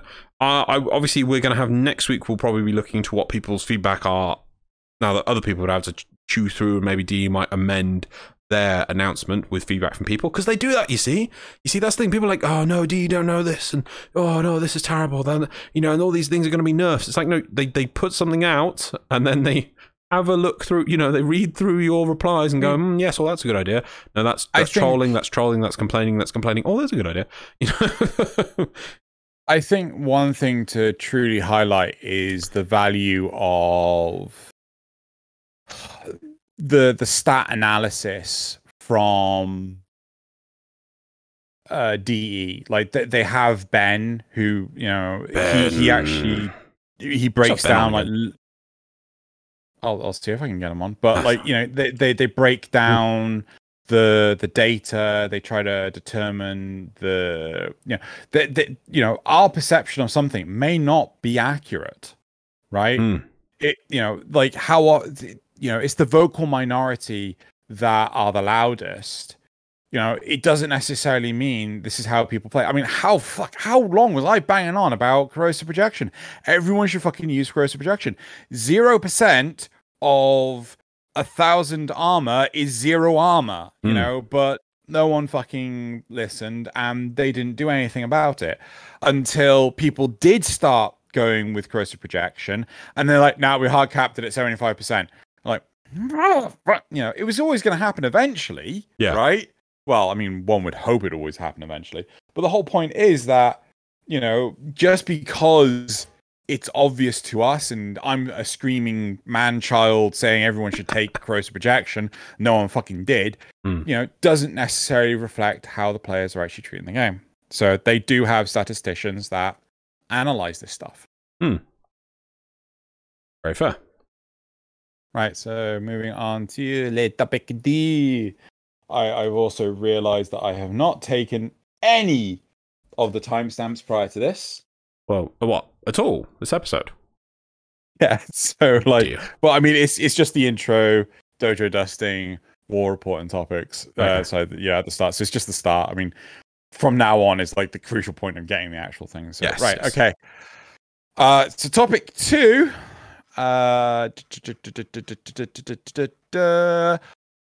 What DE doesn't seem to get about... No. Shit. There's something bugging me about Parvos Granum and his Sisters of Parvos. Right? So this is from Reddit. Yep. Why would he create an enemy task force to fight the Tenno? Ooh. I'm not sure if I'm missing anything, but at the end of the Deadlock Protocol quest, he invites us to sit at his table. So he wants to make a mutual alliance with us. I assume there's nothing more to the actual main post. Because he wants us to make a mutual alliance with us, so why all of a sudden is he so driven to attack us? What did we do to cause him to choose us as his target? Yeah. It's a good question. So I think I've said this in a previous episode. So obviously there's spoilers. So when you finish the the Call of the Tempestari, you see that Vala is in the Granum Void with the pyramid, and you see good old Parvos Granum walk in a bit, and you see his golden hand, and you hear him say, "Sister." And obviously this is the leading into the Sisters of Parvos. So I really think that was supposed to come the whole Call Tempestari quest was supposed to come the other side of the Deadlock Protocol, because that would be like hinting at the presence of Parvos Granum without us knowing about it. And if he was still trapped there, but these sisters were able to go into the void to meet him, and they were going to become his secret agents beyond the void, because he was still trapped there, because it needed a warframe to free him, but they somehow found a way in, you know, to him, and they were going to be his agents outside, sort of empowered to him. That'd be kind of cool. And then that would explain, then the sisters start having an effect on the corpus that leads to Neff enacting the Deadlock Protocol. Because there's no reason why he activates the Deadlock Protocol and things. I don't even know what they're voting on. Apparently they're voting on something, and it's like, we've Dyer's cast 7 times, for and against, and it's always drawed. So, what was the vote on? You know? So if it was dealing with the sisters or hunting them down or something to do that, it would have made sense. It would have given his justification of why he then enacts the Deadlock Protocol, which then unlocks Parvos Granum, and then his story expands, and it's like, so he was the secret behind the sisters, and and then it makes sense that then he extends a slight hand of peace, like I was sort of testing you kind of thing. That would make more sense to me. The way it is now, we free Parvos Granum, sort of, but we don't actually know, because we never see him outside of the Granum Void. I don't know if he's trapped there or not still. It says he isn't. And then he's then back in there, because he's like, me proximity alarm's gone off. There's someone in me old Granum Void that's not a Tenno. Better go check on that. Walk in there. Oh, there's a lady on the floor. I'll call her sister. It's like, what you doing? What you doing, mate? So I don't get it, because obviously I kind of like the end of the Parvos Granum when he comes out, because he's almost alluding to the war with the sentients and how, will you work with me on doing this? It's clearly the more important thing, because he kind of points out that the corpus are not what he intended, with the whole, they're too greed-driven. And obviously he aspires for progress, but not for just self-aggrandizing. It's to move things forward, to bring everyone up, to make better things, to aspire to move forward, to make new technologies, to see stars. That's his view, not just to enrich oneself.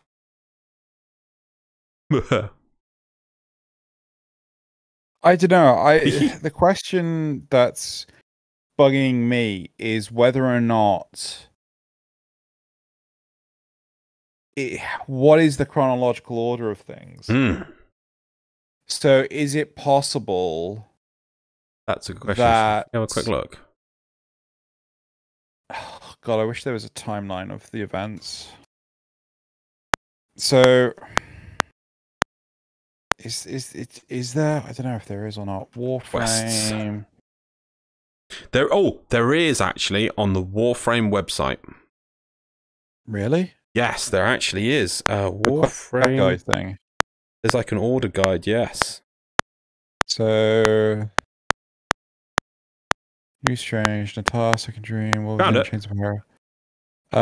Yeah, but it doesn't include a lot of old stuff. So it just goes Vor's Prize, Once Awake, the Arkwing, Stolen Dreams, the New Strange, Natar, Second Dream, War Within, Chains of Harrow, Apostasy Prologue, The Sacrifice, Chimera Prologue, Rising Tide. Yeah, so I'm on the wiki, and the wiki says a requirement of Call of the Tempestari is the Deadlock Protocol completed. So logistically, it is that way around. Yeah. So why on earth would Parvos decide to just go back on his offer? Maybe we didn't send him an email back, so he felt discouraged. Maybe we didn't RSVP.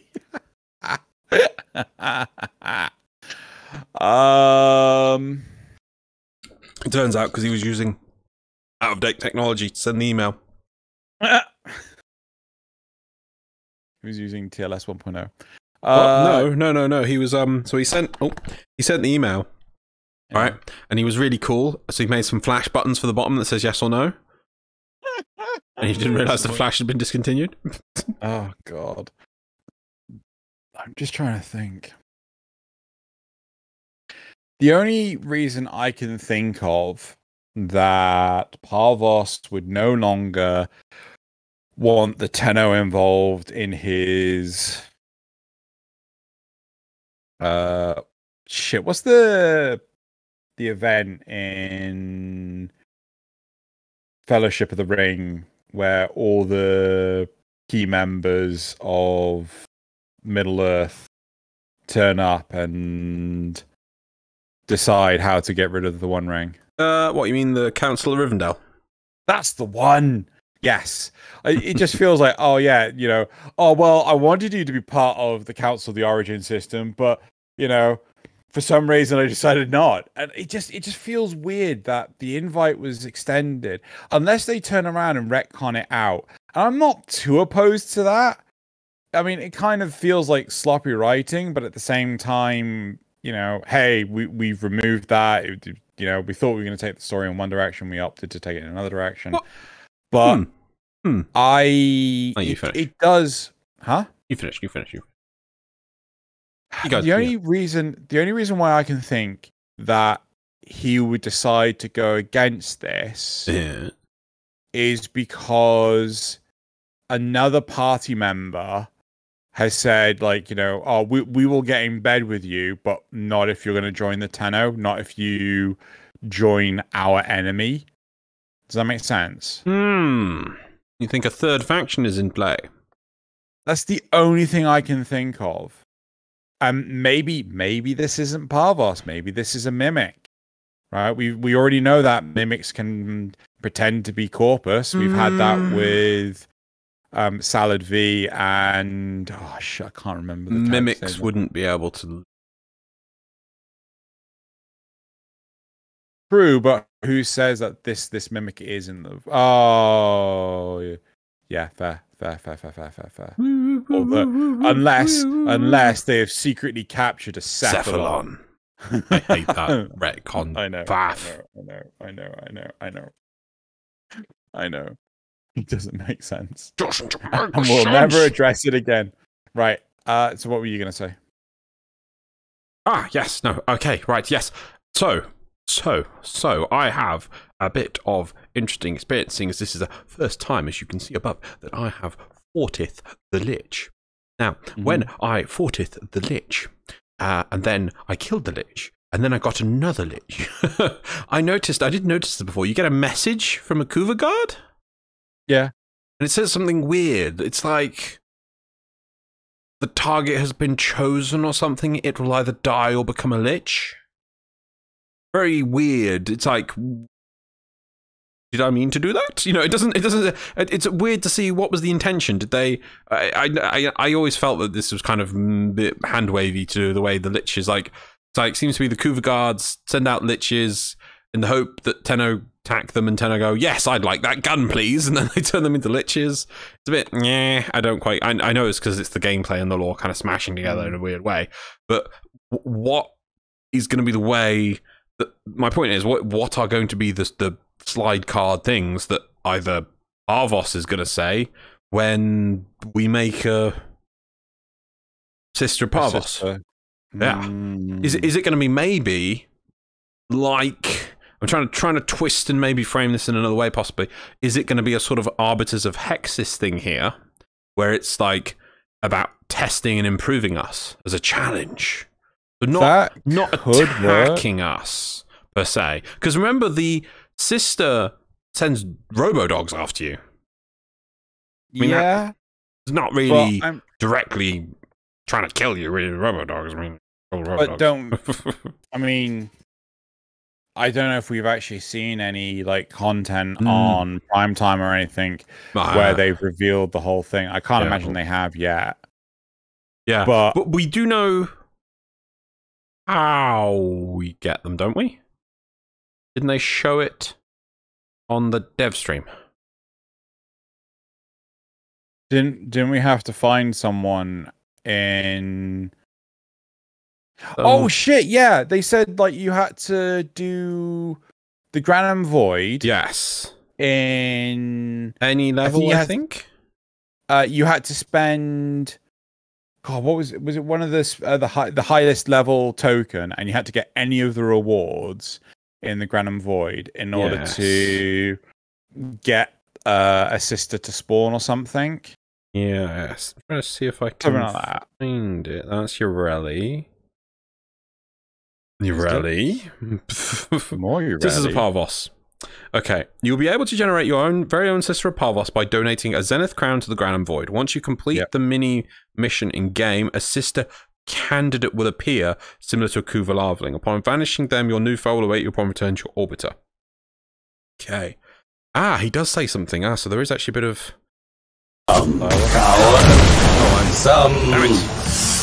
What? Yeah, actually does say something. Right, hang on. I just want to see if it seems to be on point. I'm going to refresh this page. Let's pause it. Oh, okay. Right, we're going in. Cool. Right. So I have managed to find on the Warframe website, using the lovely website, and found some breakdown from the last dev stream, and I found some footage. So Parvos does say some interesting things. So he says... Oh, no, that's not the first thing he says. I had it in the right place and I got it wrong. We are all marked to die in the end. Some cower, some fight. Which are you? Right, and then that's what he says when the one spawns. And then... Right. So, was that post them spawning? No, yeah, that's post them spawning, right? Then after the kill... here we go, because I can't seem to pause this thing. He says, Death embraced you once, but now you are my sister. It will not dare do so again. Okay. It will not. So it's interesting. The first line, I thought he was talking to the Tenno, but the second section, he's talking to the sister. So maybe the whole thing was talking to the sister. I think it's the whole thing. Yeah. So this...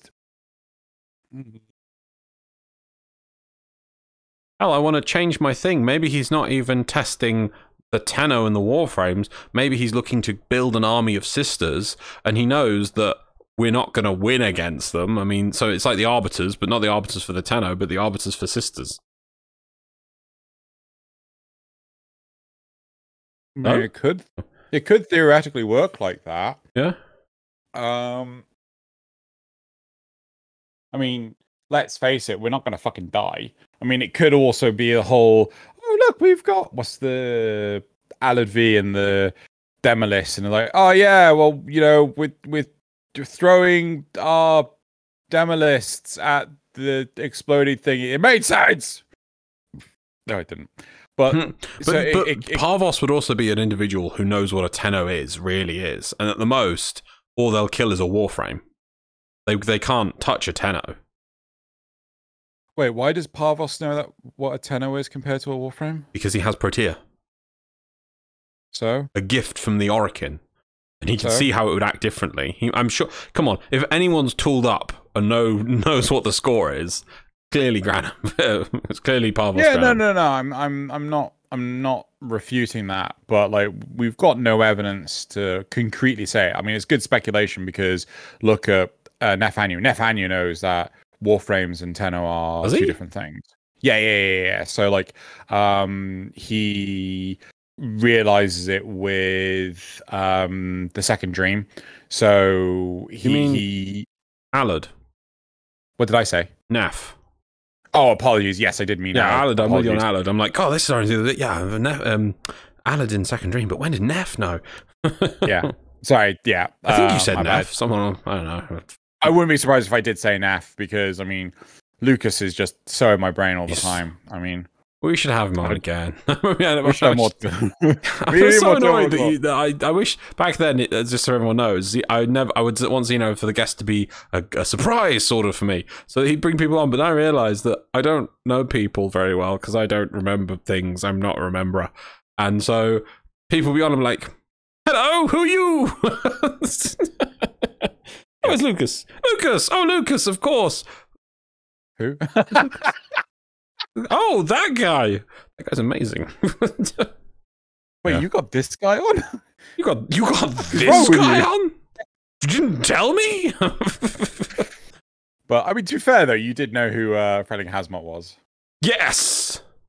Yes, I did. So. Right. Yes.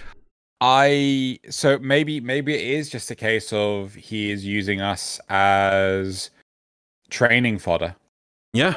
Yeah, that would make a lot of sense, but it depends on the malicious intent. I mean, it also depends on how I think a lot of this is coming off the back of Call of Tempestari, because with Call of Tempestari, we ended up that needs effectively, we ended up killing Vala, right? For all we know, she's dead. See, that's the more the spanner in the works for this whole thing, because though I have reined back a bit my complaints about Call of Tempestari, and I'm very positive about it based on the timeline and things, it does have a lot of narrative problems and big sinkholes of the plot, which aren't explained and are now bleeding outwards. I mean, if it turns out Vala goes, yeah, we're cool now. I was in a bad place before, but now we're cool. I had to sit down with Papa Pavos, and he was all like, "Yeah, you kill and stuff." And I did, and now and I don't care more about my sisters, and I had some medication to stop with the dreams when they're talking in space. So that's all good, and I'm fine now. And I will not talk about the weird platform, which was never explained what we were doing in the void. I mean, because I've lost my memories. I love how we the accent slowly turned into like a farmer, a Yorkshire farmer. I don't know what was going on there, but like. I do wonder though, maybe who says Vala actually joined Pavos? She could have gone like, yeah, I'm down. I'll just sit here. You're allied with who? No. So it's you're not a dead corpse talking to me in space. I only talk to dead corpses that move in space. Shit. Fine. It wasn't my drink. It was my phone. I was going to say, if you break another keyboard. I know, right? Oh my god. I like wearing glasses, but this is the biggest problem with glasses, the fucking blind spot that I have like on the edge. Oh god, the number of times I've fucking done that. Yeah, I think it's too hard to tell at this point. What could it be? Could it be Pavos is using us as trainers for the Sisters of Pavos, or did he throw his toys out of the pram and he's actually against us? We don't really know. You know, I just hope that the Ureli quest, well, I assume it's the Ureli quest with the Vent kids, does actually have something that alludes to this. Yeah. You know.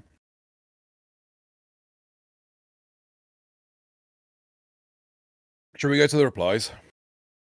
Yes. Oh, you make a good point. Or are you waiting for me to actually... Huh? No. I was thinking about that tie-in, as you said, with the Ureli quest. But then the Kuva liches don't tie to any Warframe or anything. What do you mean? Well, then there's no... No, they were just introduced. Yeah. But I think because Ureli, a quest, and the Sister Pavos are all coming out at the same time, and as you keep saying, they do love to tie their things together. Yeah, maybe. Yeah. Maybe it gives them background to them. Yeah. Maybe you could explain what was on that bloody platform and why it was attacked. Oh well. Anyway, let's have a look at this. So, am I remembering this wrong, or didn't he leave us in the void with Protea so she would kill us? Again, I think it was just... also, sorry, that's something I was going to say. So, in the thing is, at the end of the quest, he says he invites us to sit at his table, right? But, as full mutual alliance. But that doesn't mean he's inviting you to have a chance to sit at the table. And put people... He's all about proving your worth and improvement. So, maybe you have to prove your right to sit at that chair. See? I don't know. It's... Again, this has a point, because... He did just basically throw Protea at us and, kind of fucked off. So is that an indication? Like, fuck knows. Pavos Granum works in mysterious fucking ways. That's all I think we can say. Next is, perhaps the sisters are just a task force that the Tenno, for some reason, happen to be in their way. Or maybe they decide to hunt down the Tenno just for vengeance, like the Kuvaliches. I don't think so. You see, I don't think the Kuvaliches are out to hunt us for vengeance. I think the Kuvaliches are out to improve their forces, and part of doing so is, you know, this sort of like sacrificial process. Yeah, I would like to. I would like for them to acknowledge a deeper meaning to the Lich, a long-term thing, rather than it just being a sort of like a Skeletor to your Warframe, which is what it kind of was introduced as, like, I'm your nemesis. That they were sort of like, it would be nice to see, let's say, the Worm Queen talking to an assembly of proved Liches. And being like, you will be my fist, you know, you are my new core of superior Grineer tested against Tenno flesh, you know. Yeah. And it's like the sort of like, you know, the Liches that became so powerful, they didn't beat the Tenno, but the Tenno just, you know, almost stopped dealing with them, you know, or something. They did kind of beat the Tenno and moved on, kind of thing. They've reached the apex of the Kuva in them has matured and made them stronger, you know. There's a reason for that. That would be interesting.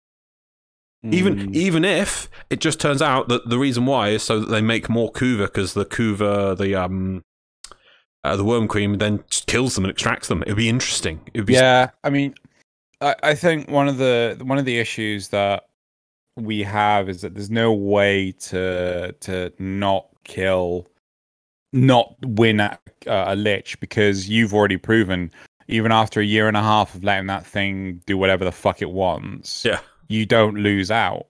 I mean, so there's no real way to have an alternative end game for them. Yeah. Right. Yeah, so they on their own don't disappear. Yeah, I mean, it's basically the Tenno equivalent of the Bechdel test. Is it the Bechdel test? Is that how you pronounce it? The Bechdel test is the one about, I think, the narrative for women and not being about interactions. Where they have two people have to have a yeah. conversation. So like, so it's like the Tenno equivalent, where, you know, a Kuva Lich needs to exist without the need for a Tenno. Sorry, you remind me of the Rick and Morty thing. Sorry, yeah. Yes, I know, right? But but no, I mean, it's a serious thing. Like, why?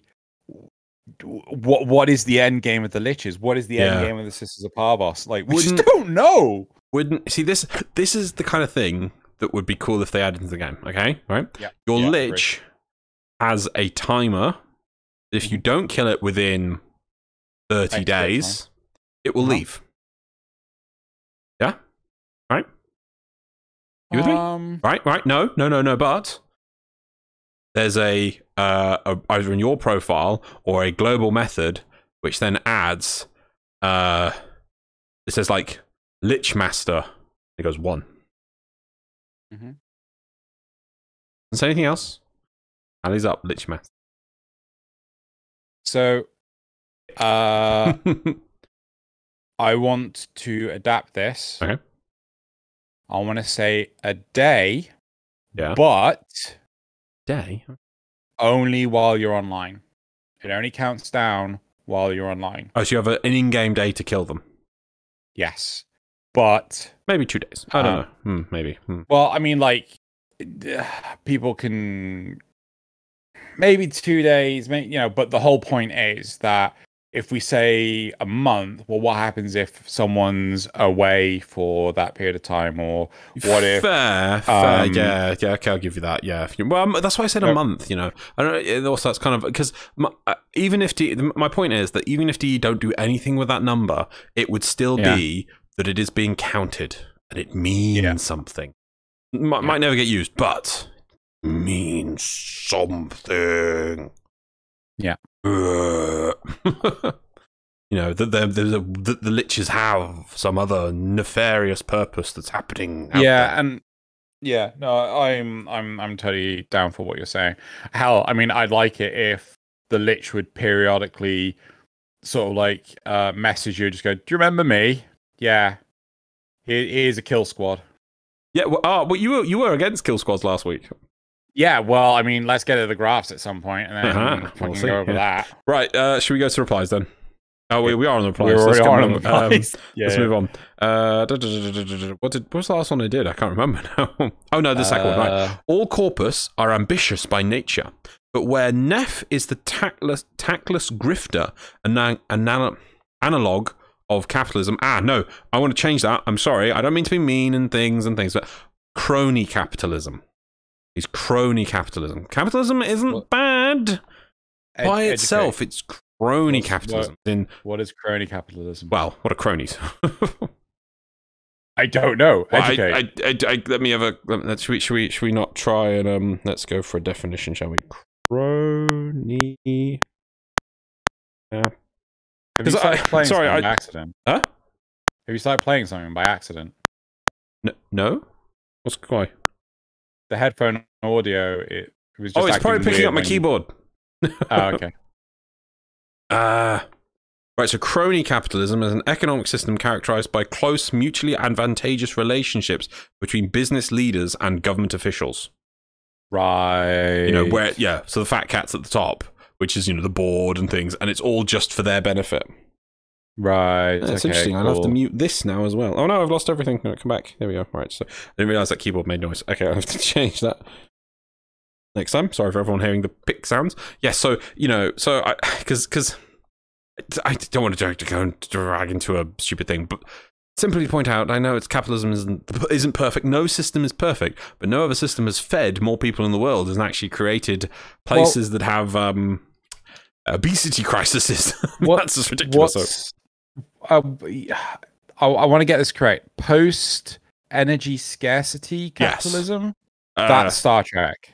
Yes. Because people still have private property in Star Trek. Yeah. But they're post scarcity to the point that, well, like, how is it? Just post scarcity. Yeah, post scarcity. So it's just post scarcity is the time. Because at the moment, like for instance, a tree has worth, but when I have a replicator that can produce anything, and infinite energy from the sun, why do I have to dig up precious metals in Australia? I can make them. Yeah. I don't need to do that. So it changes things. You still have private property, though. I mean, Picard has his vineyard, so But anyway, so yeah. Neff is the tactless grifter analog for crony capitalism. Parvos is the objectivist analog. What the fuck does that even mean? Objectivist analog. I can only assume by that this person is saying that. Actually, no, there's more to the point. Let's read the rest of the point. It's easy to fall to understand. Yeah, sorry, I've been sidetracked on words here. So yes, it's easy to fail to understand his goals, given all the pontificating. But behind his sermons is simply him rationalizing his desire to replicate the same power structures as the Orokin, only with him on top. Okay, I've not read all the lore bits. I know there's the lore bits you put the coins in for. I don't know if maybe it's in there. Is there? On the ships, on the corporate ships. Is lore bits in the core? Yeah. The water effect pyramid. You toss a coin in there. Oh god, yeah! I completely forgot about that. Yeah, I haven't done them all, so maybe it's in there. Maybe. I don't know, but I don't think I would have thought the. But even so, let me try. And keep talking. If Parvos was out to create a new effective pyramid scheme, right, with him on top, that wouldn't make him any objectively better than Neff, right? I don't think that's what Parvos is. Well, I mean, I haven't listened to these dialogues, but I cannot see that. Have you done it again? Yeah, I tried muting it. I have to try and harder next time. Carlos Canham quotes. Sorry, let's get that. Give me that.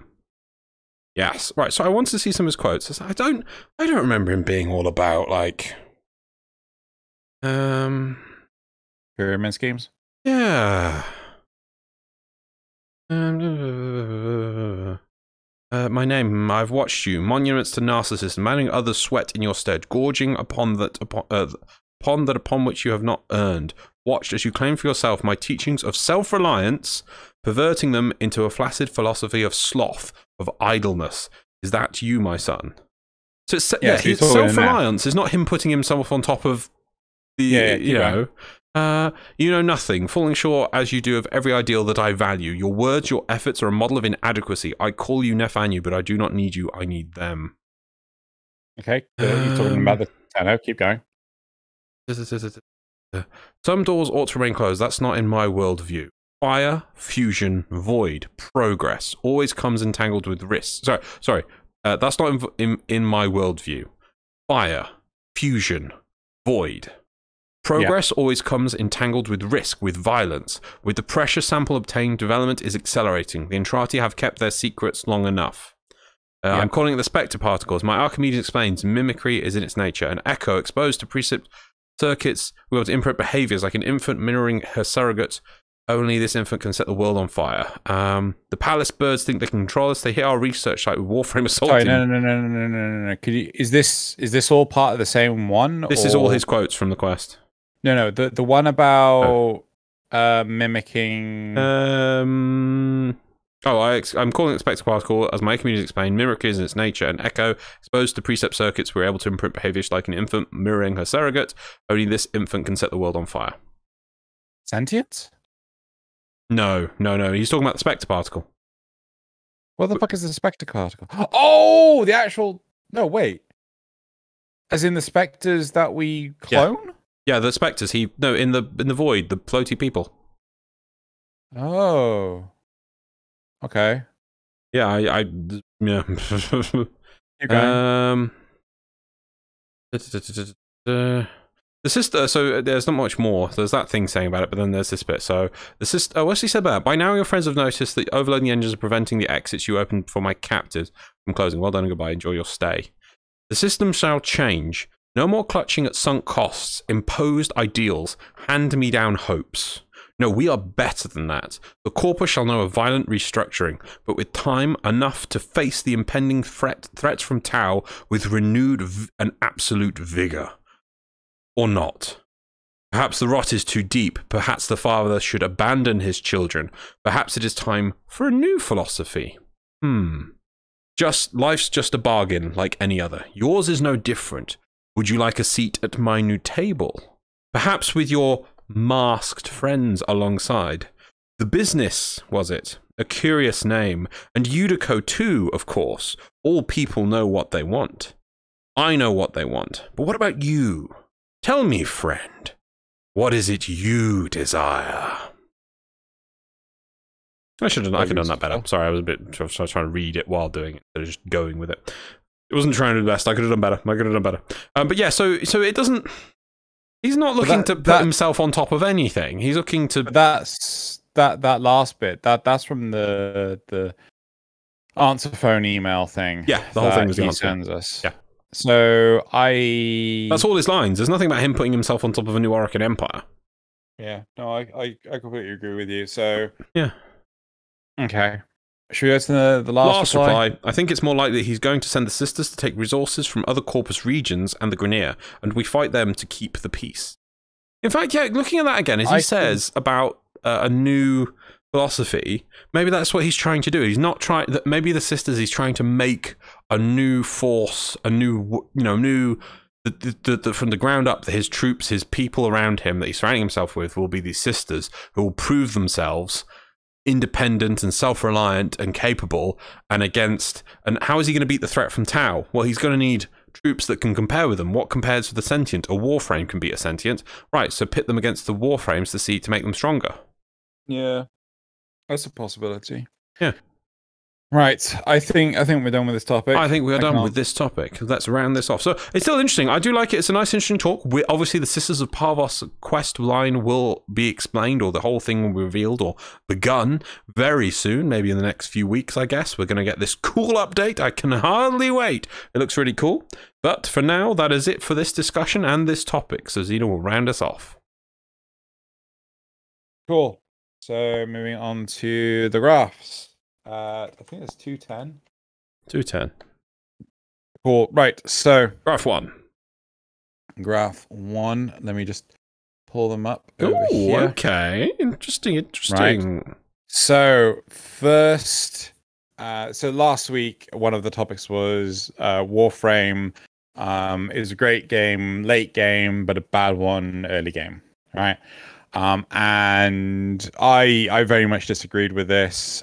So I asked the question, where do you think Warframe is great? So 6% said early game, 12% said late game, and 82% said mid game. Yeah. I agree. I think, yeah, late. I think with the upcoming changes from Sisters of Power Boss, late game is going to get better. Yeah, really do. It gives you reasons to do the Steel Path. Yep. Yeah. So the next one is, do you engage with the QA chat channel in game? Do you want to hit the button? Oh. Right. Do you engage with the in-game chat channel? 12% said that they didn't know it existed. 24% said yes, and 76% said no. I didn't know. Yeah. Even though we talked about it last week. No, yeah, but yeah. Okay. So, I mean, I don't. I mean, maybe it's something I should give it a go. Yep. The next one, would Lich attack squads work? 24% said no, and 76% said yes. Wow. I am surprised. I genuinely did not think this would work, but apparently I'm in the minority, so I concede. The next card is, should liches be able to appear in any mission? And again, 24% said no, and 76% said yes. Yeah. Well, now that you can force them to turn up, it's less of a problem, but I think it would have been helpful. Yeah.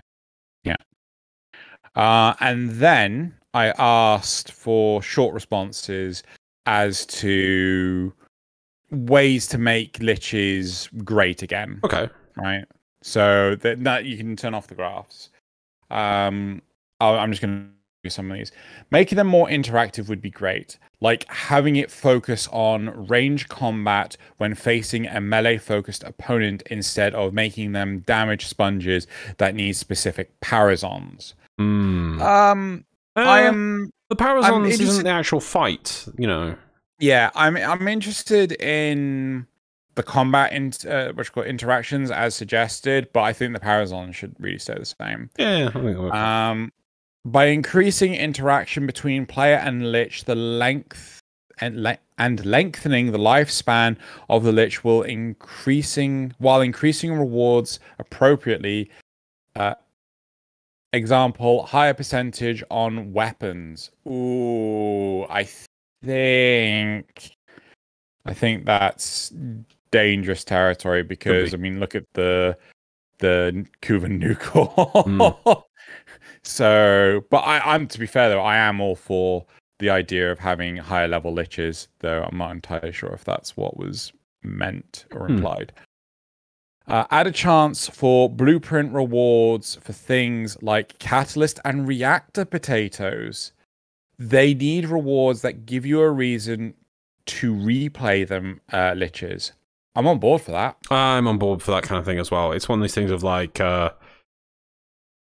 remember we said in the past, it's like that you can give more than one reward for one thing. It shouldn't just be the lich is for this. It's like, how about it gives you a lich and a former and a catalyst and a blueprint, you know, or it'd be cool, or a random pool of things, you know, why not? Maybe based on the level you get it to, you know, so you want to push it to 5, so it is harder to do, so you get better rewards. Why not, you know? I'm wondering, are liches early enough to reward these things? Because I kind of, like, as highlighted by D, liches are, like, quite late in the game. You know, are you not going to have more potatoes than the sun at this point? You always need more potatoes, or former, or kuva. I'm totally down for former, or and stuff, but yeah. Chance at a legendary call. Why not? Yeah. Hey, arcanes. We got these arcanes coming in. Drop chance on some arcanes. Why not? Yeah. Well, you know, it shouldn't just be one. Yeah, it shouldn't just be you get this from doing the one thing. Mix it up, shake it up. I remember talking to some. I can't remember who it was at one point. I did suggest something to I think it was about alerts. This is how long ago it was when we had the ducats from Racketeer, right? And I suggested, why not have an alert that gives 100 ducats? You know, random pop up. Oh well, ducats are from Barrow, but they could be from other places. Oh, but they're from Barrow. Yeah. No, but the sources Yeah. Just to make it different. No, but they're from Barrow. It's like, stop One Track Mind. I'll go through a few more real quick. A way to fight Lich directly without Requiems to discover the Requiem faster / less random on getting the weapon you want / less bullet sponge, more mechanical fight. I think that would realistically lead to the Monster Hunter fights that I was alluding to earlier, which I would love to see in Warframe, but I don't know how much work that would be. The Liches should have more personality. They seem samey after only 5 to 6, and they should affect more than just stealing things from my mission rewards. I'd like to see the Lich start to attack the syndicates that I'm allied with, even if they are just a few voice lines from Lich and Syndicate. I agree with that. I like that, yeah. That's the kind of thing, dynamic and interaction rather than it just being a static universe is I kind of like to see, it's like because of your actions they start doing this, so you have an extra mission where you have to defend this, and if you don't, maybe you lose standing, it's your fault, okay. And I'm gonna blitz through these. Personally, doing multiple farming methods simultaneously. Yeah. Adding more voices and personalities, also giving them a higher chance to have a quirk. What's a quirk? Are we in My Hero Academia now? I think so. Maybe they mean ephemera? Maybe. Don't know. I really don't know. Or maybe they mean something unique and different. I don't know. How about if we could have the Liches that we convert fight for control over the planet, so we could have 2 times the reward in that specific area? The more ranks a Lich has, the longer they will remain. That would be a good reason to have a Lich evolve to the final stage. I agree with this. However, I don't think they should stay longer. I think it needs to balance out in things. So, yeah, I mean, maybe it would just be specific nodes that would appear saying like, oh, come do this node. I've gained control of it or something. Last 2, I think the Lich attacking syndicates, your maxed rank in would be interesting. Could put twists on the current mission type. Yeah, so that's the second time we've seen that. Liches show up organically. Gate them behind something else like personal statistics, DPS in a mission, or damage taken before downing. You have zero idea that they exist, is that unless you follow the dev streams.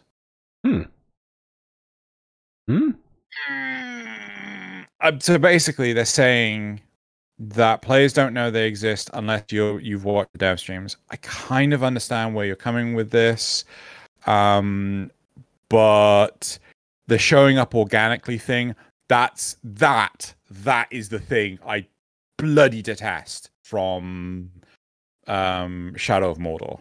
It's just, great, I have that one Uruk or Orc, I can't remember what they are. I know what you mean, yeah. Uruks, they are. And Uruks and Orcs, some of them are, sorry. Yeah, I was like, we're going to go for that one right there. And, is that you, Ranger? Time for a fight. No, not now. Yeah. You just, so there's one in a little fortress, and you actually managed to snipe off some of the more annoying orcs, and there's just a couple of orcs left, with the one you're trying to hunt to kill, which you need to finish a quest or to move on to the next bit of story. And so you sneak down, and you manage to kill 2 of the guards, and there's only one of the annoying armored orcs left, and you're about to kill it, and then another orc, just out of the right hand of your eye, just managed to come in on the swing, and it's like, it's you, Ranger! Like, there's been a number of times I've tried to play that game. Well, the first one or the second one? First one. Right? I finished the first one. And I get like fucking 4 of them turn up in one go. I'm like, I don't think you can get that many in the first one. You can in the second one. There's hilarious videos of like 6 turning up and things like in a row, one after the other. I know I've definitely had 3, and I'm very sure I've had 4 as 3, well. yes, I think you can have, because what you can have is there's some events where you have you know, one orc is challenging another, and you can go to the special event and they fight, and then in that another one turns up. Oh no, maybe you're right. I think maybe you can get 2-on-1s for that, where you've got one orc on your side versus 2 orcs, and then when they fight, another one might turn up. I think that's the limit. It is a little bit more restrictive from the first game. No, honestly, like I hadn't even got to the whole you can capture them shit. Oh. And I was like, no, I think they still do that to fight each other anyway. That same event, you know.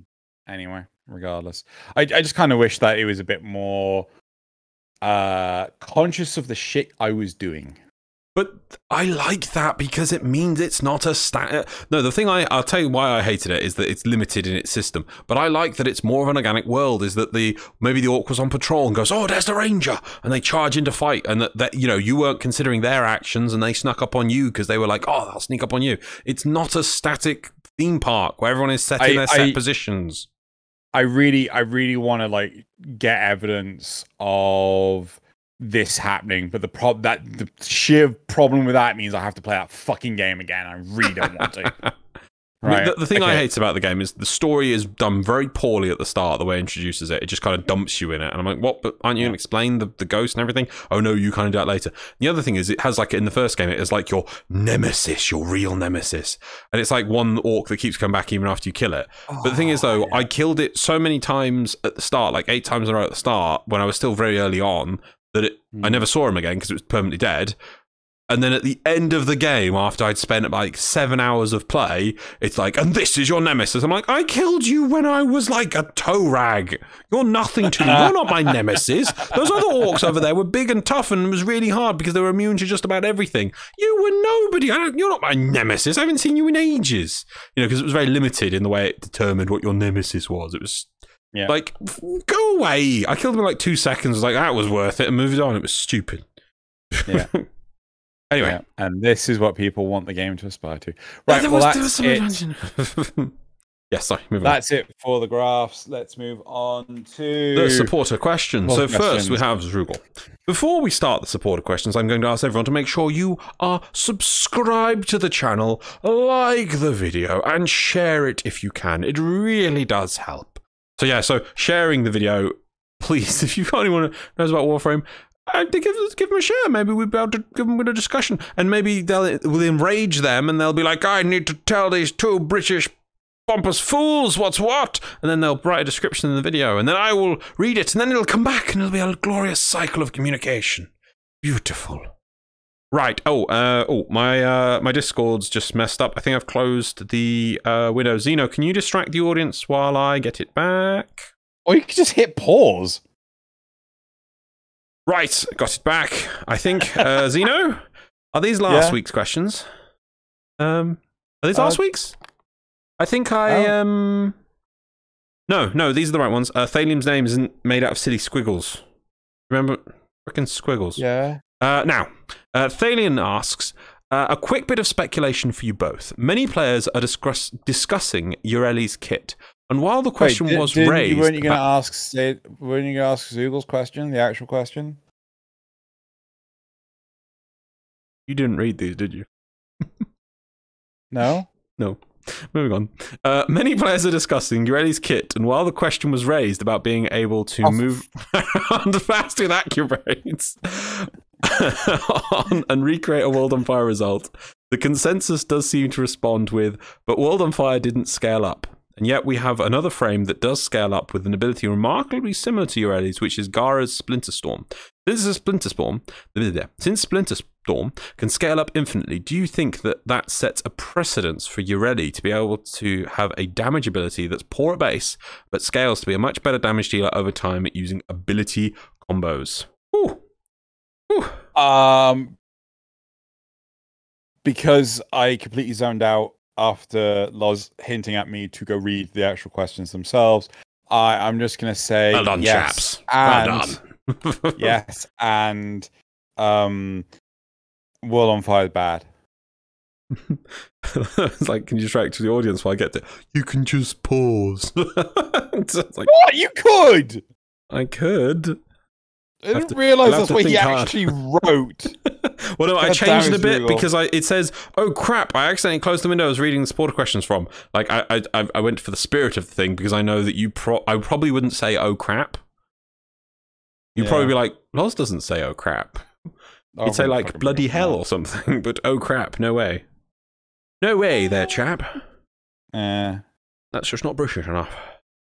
Right, so yes, as for scaling infinitely and stuff, since Splinter Storm can scale up infinitely, do you think that sets the precedence for AD to be able to have a damage ability that's poor at base, but scales up to much better damage over time using ability combos? Yeah, well, it's in the game, so yeah. Yeah. We'll have to see. I mean, I know Xeno's worried about it. I'm kind of worried about it. However, to be honest, I'm thinking we'll just wait and see, and then it might get changed or whatever.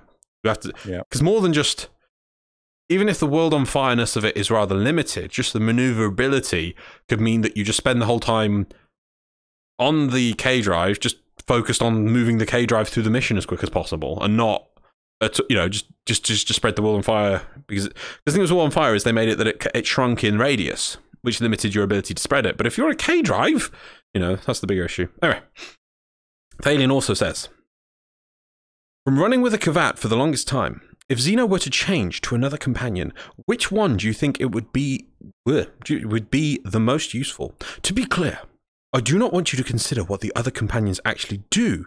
Maybe check the wiki if you need to. And what does Loz think would be the best fit for Xeno, even if Xeno doesn't think it's useful? Well, another Kavat? You take a Helios. Would I? Yeah, for scanning. Suppose that could do the job.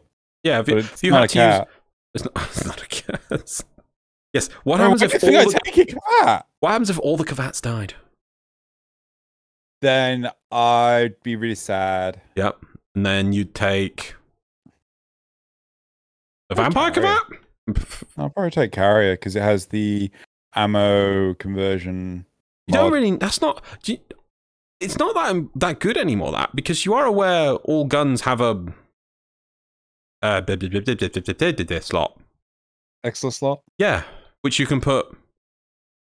What do you put? You can put ammo conversion. I mean, sometimes I put. Oh God, is it terminal velocity or it's the mod that increases. Oh God, projectile flight speed. So things like Tonkor, it makes the Tonkor so much more accurate. So I don't have to like arc the shot nearly as badly. So I do actually quite like to use those mods. So yeah, I mean, yeah, you're right. I could take the Helios. I wouldn't take a Kubro. Fucking stupid ass dogs. Right, and the last one, unless it was a Corgi. So if they come up with a Corgi skin for Kubros,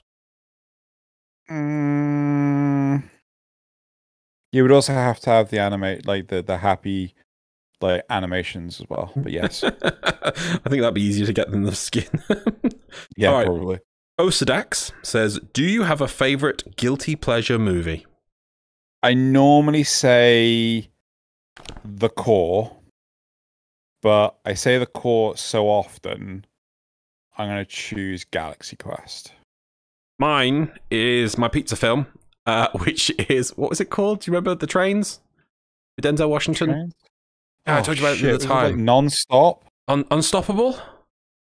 Is it? Oh, it might be Unstoppable. Oh man, I'm going to order some pizza tomorrow and watch that tomorrow. I won't do my keyboard actually because it makes sounds, but yeah, I think it's Unstoppable. The Denzel Washington train movie where it's about like they gotta stop a train and it's like it's going rampant. IMDb, Chris Pine.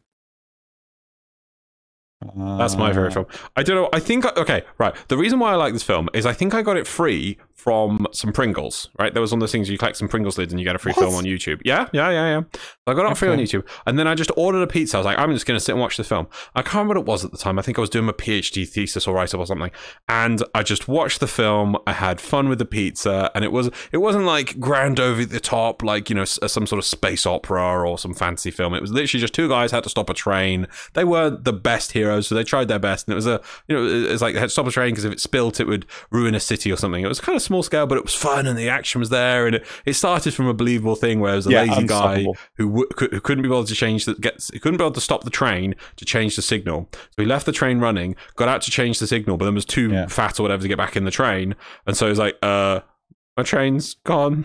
It was like, it was so, you know, you could see somebody idiot doing that kind of stuff, you know, just because it couldn't be bothered to slow the train, you know, they kept the train running. Holy crap! Loz, untitled Star Trek sequel. They're actually doing a 4th one. Oh. Sure? Well, it says untitled Star Trek sequel in they probably have Chris to do them every so Pine's long to be able to get keep the rights, I guess. Also, I imagine all the actors and things thought they could get films beforehand. Now, because we're coming out of the, you know, COVID and everything, they're probably going for safe bets and like, oh, the Star Trek thing, yeah, that was easy money. I'll do that. Wait. Chris Pine. I thought I was out because I get jobs elsewhere, but holy crap! Did you know that Chris Pine was Peter? No. Which? You found another Chris Pine?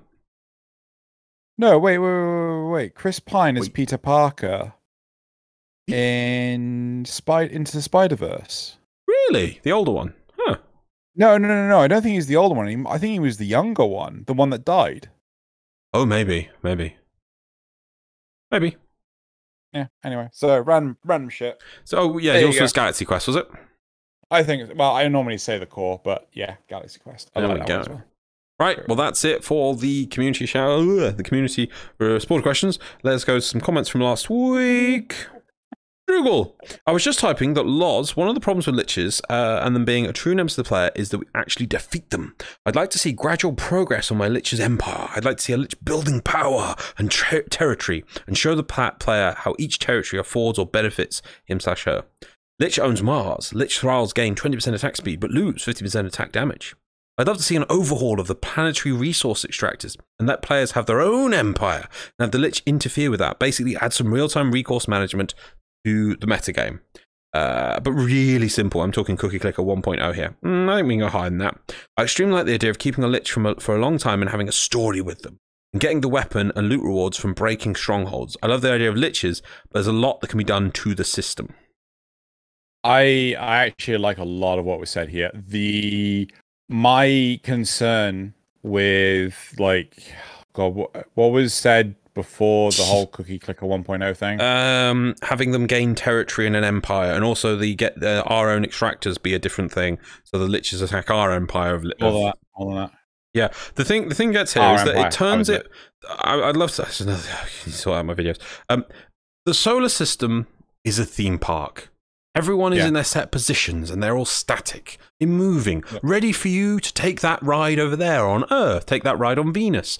Nothing ever is, it's all immutable. It doesn't change. It's so static. I want to see it move and be alive, and empires rise and fall, and battle lines move and swift and sway. I get what was said here. The only concern I have is that it sounds one step removed from when you have, oh crap, what was it, the Harvester versus the Grustrag 3, where the no WoW follower missions, right? Like, my concern is if you start having an empire and, you know, you have integration between, oh yeah, I send out these things to go do these things, and you know, I send out these people, these operatives to go do these missions. It just really gets into slippery territory of, oh, look, I have to send an operative. I have to log in every 24 hours.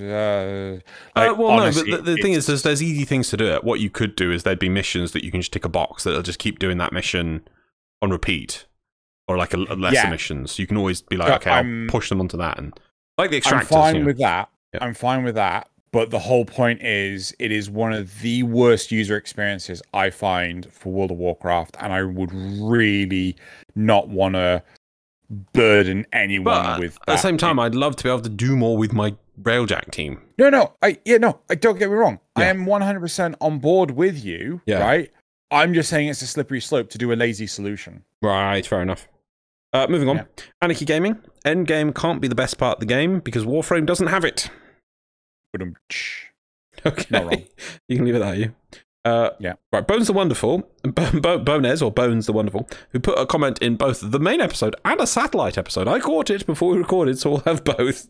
Bones the Wonderful. It sounds like, it's from the main episode, like Xeno is complaining about the Thrall Squad idea in relation to the current Lich system. but in a system where a lich is on a ship that you can attack whenever you are ready makes the Thrall Squad idea work. So yeah, so... Yes. Yeah. Bones also said, right now the liches are just either give me that gun or that ephemera. If they sent out kill squads, they would become more of an annoyance that would make a player go, that's it, go away now. I've helped my friends kill his lich and he had it for as long as Loz because he forgot about it.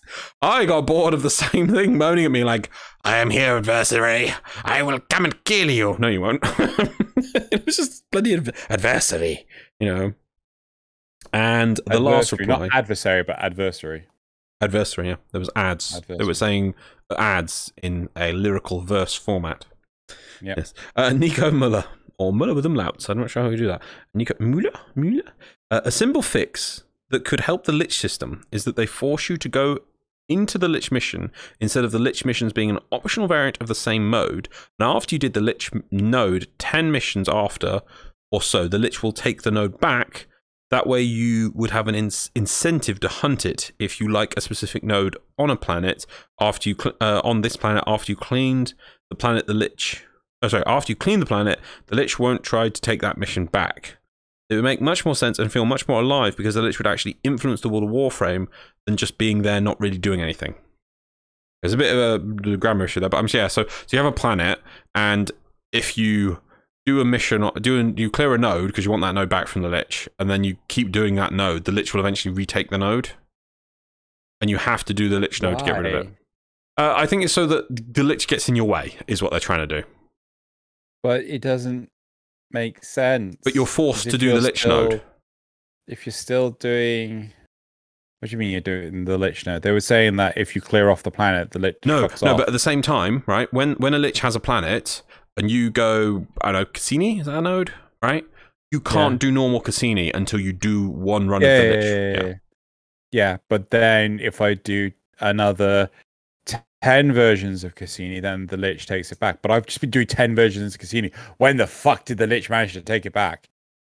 Well, a node on a planet is not the same area. It's a very large spacer planet, you see. And yes, you were attacking this Corpus stronghold right here, but the Lich captured the aerial supremacy network while you were doing the same Corpus little spy vault 20 times. But it's still the little Corpus spy vault 20 times. Anyway, it doesn't matter. But, I like the idea of it being a bit more active and influencing it. I'm not sure if that's the best way of doing it, but it would be a simple way. I do like how you could implement that tomorrow. And that's kind of idea and change I might like, yeah. Yes. That's a good one, Nico. Right. Now, we're on to memes, I think. Oh, are we? Okay, cool. Yeah, I've been waiting for the memes. I've been waiting for the memes. Where am I next page? Yeah, I think that's 38. What? I was just trying to read the time. Oh, okay. Okay.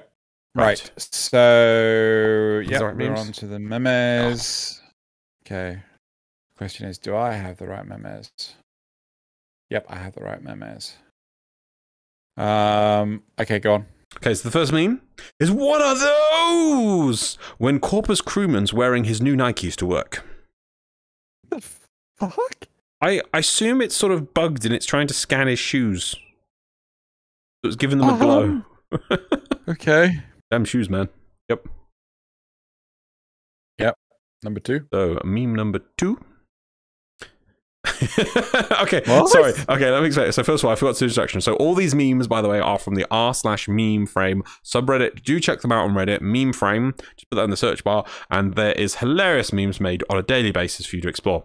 So, they're also very topical. So the r/meme, the r/warframe subreddit tomorrow. Hopefully not. Revised Dev Workshop release date June 18th.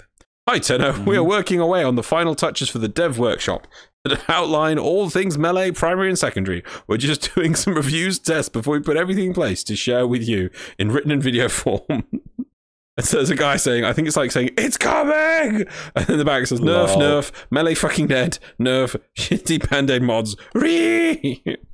Wow.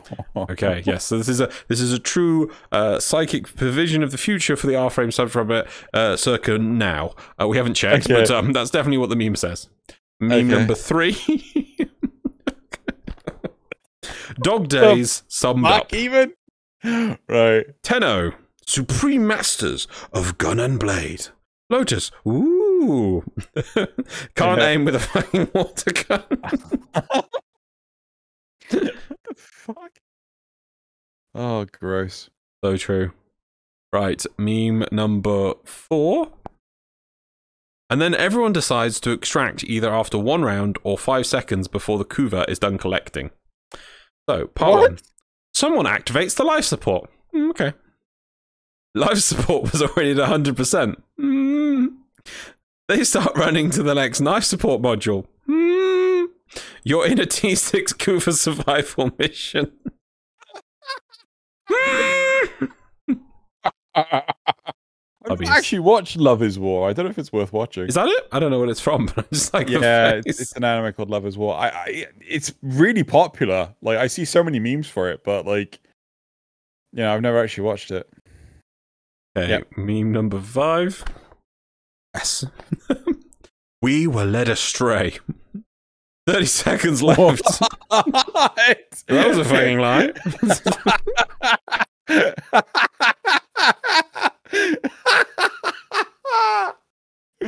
Oh, brilliant. I mean, numbers. Well, I mean, she keeps on dividing everything by 2, doesn't she? Whenever it gets halfway, it's like, oh, it's taking longer than I expected. Yeah. Stop dividing your estimations by 2. I mean, that would fucking help. That would definitely help. And then, final meme of the week. Oh, yeah, okay. My Kuvalich. Do you remember that time you murdered me? Me. Do you have the slightest idea how little that narrows it down?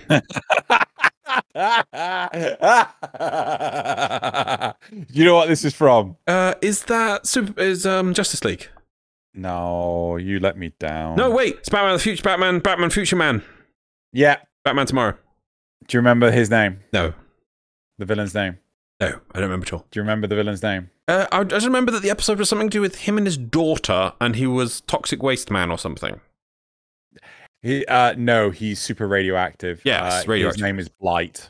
Right. And it was the CEO of oh god, was it Wayne Tech Enterprises or something like this? He took over from Bruce Wayne, but he ends up like doing some really nasty shit, and he ends up becoming like massively irradiated. Somehow survives, becomes this like, I don't know, glow stick man, and the only way that he can hide from Batman is to live in a derelict nuclear submarine, right?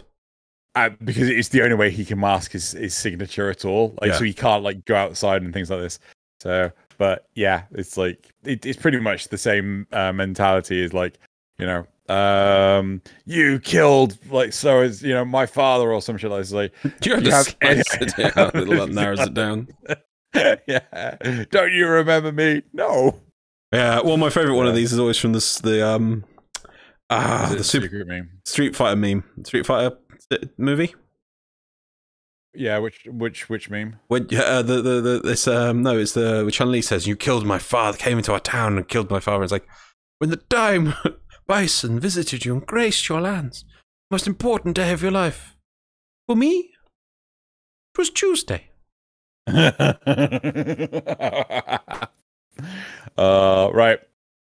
All right, that is it for the memes. But there's also the secret meme of the week, which is a bit of a small joke one this time. Find it in the link in the description below, and there'll be a meme to. It's always a video because I try to do videos because I can't show them in this form. And so that is it. Go check it out on the r/memeframe subreddit. But now we will have Xeno's shoutouts of the week. So, here's your shoutouts. Do you want to turn off the? I will turn off the meme. So I was just getting ready. So, cool. There's number 1, Xeno. What pretty pictures have you got for me? It's a Kavat. It's Harrow and a Kavat, but yeah, mostly the Kavat. It's the Kavat. By Undead Masquerade. Yeah. It's really nice. Don't mind me just trying to self-soothe. Yeah. And that's a beautiful image, though. Yeah, I mean, Kavat. Well, there's some... No, it's in English. Sorry, I thought there was they've put I thought it was like some sort of corpus text around the edge there, but no, it's dark. Right. Cool. Well, from Kavats to image number 2, where we've got Mirage In Memory of Her Madness by Hannah515. I love the use of color in this one. Sanguine trick, a murderous comedy, but no one is laughing anymore except you. They're vapors of your life, shimmering still. I honestly, I love this one. The use of color was phenomenally well done. It's hard to say. Is it drawn or is it like 3D? No, it is a drawn image. I'm pretty sure it's drawn. Wow, it's so good. Yeah, it's the image is not great quality in VR, so that's pretty nice. So, image number 3. All right. So I saw this one because you replied on this one, didn't you? I swear, if I scroll down, I'll find a reply for you. Yeah. No, I retweeted it. Warriors Born of Greed. Yep. By MOC. And yes, you said, can we have those claws? Yep, and the horns. So, yeah. Then we will be the Soul River. No, they do have 5 fingers. Oh, yeah. Okay, fine. Can we have 3 digits as well? Yeah, the variant. Escalate. And an energy blade from our amp. Oh God! Stop! Like, someone remake Soul Reaver. Yeah, Squeenix, fucking remake like the whole Legacy of Kain franchise. Yeah, and don't fuck it up. Oh God, I found. I was cleaning out a drawer the other day and I found a Nozgoth beta key. Right, moving on. Wow. Shout out number 4. Number 4 is Sarin Shirogane by Takaya Lee. I just love her combination of black and red so much. What do you guys think there? Yep. Have a look. So we've already shown off Mesa and I think and a Wisp. That was it. It was Mesa and Wisp, done by Takaya Lee, also in the Shirogane style, the aesthetic. So yeah, I really like this one. Yeah, that's awesome. Literally, I normally color my Warframes black, red, and white, and with gold accents. I love those. I probably wouldn't even change the colors on this one, and I don't say that for a lot of Warframes. Yeah. That would be amazing. Yeah, yeah. Number 5 is Chibi-Haro by Dasta Creations. So this is the upcoming like Knight Harrow helmet. I want that helmet so much. It's gonna be Loz wants that helmet so much. Chibi-Haro no hat. I really love it. Repost. Sorry, missing it. Yeah. So I too want that helmet so much. And then number 6, this was a really interesting one, is Mag Disarmed by Zero Control. So this is the Mag Deluxe, but the arms are basically missing. She got feet. What? Your feet? Yeah, Mag Deluxe does have feet. Oh, sorry. I thought this was Mag. Trinity. God, Trinity Deluxe. Yeah, sorry. Oh, the Mag Deluxe. Yeah, no. No, because remember, like the Mag Deluxe skin has the floating arms and things like that. So, yeah. Yeah. Pretty cool. Yeah. I can't remember the Mag Deluxe, actually. I'm going to have to look that up again. I can't remember it very well. I'm sure the second you look at it, it's just like, from the front. Yeah, it's probably from the front. From the back. Just I'm like, huh? Yeah. Oh, wow. Well, that's lovely art, though. Yep. Is it like infested tissue at the top? I'm sorry. Is that actually like in the model? I can't see it because it's like really zoomed out for me right now. So I'll have to go look at it. I don't remember it at all. Wow. Okay. Cool. Right. That's it for the shoutouts. Cool. Now let's do your quote. Yes. I have a long one for you. Oh, God. Yes. Well, it's not massively long. Board members. For centuries, the Orokin tried to make the ultimate soldier from organic and infested tissues. Today, we make powerful proxies from Axidrol, which is common rock, but far better than flesh. Now, for several years, we had a profitable partnership. You as manufacturers, while I acquired and passed on to you industrial information that made you competitive, successful. We are now in the unique position to form a solar system-wide cartel to control not only production, but distribution of these proxies. There is one obstacle: the gas cities of Jupiter. Over 250 plants employing over several 100,000 of crewmen, technicians. This is the heartland of robotic production in the solar system, which accounts for, what, 80% of the system's automaton market? I propose to end the domination of Jupiter and leave us in control of that market.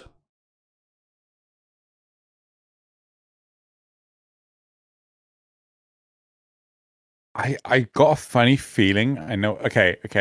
Yeah. Old or new? Old. Older than me. Older than you. 1985. Okay. So the first question, does it have Liam Neeson in it? I don't know. Okay. I'd have to do I don't think so. Okay, 1985.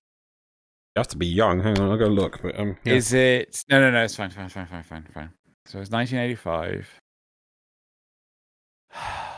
Okay, the two films that are standing out to me is either Dick Tracy or The Shadow. Neither. Though I like kind of where you're going. Right. So the Shadow's the one with Liam Neeson in it. Ah. So don't know who the villain is. So, oh fuck. Does it have Sean Connery in it? No.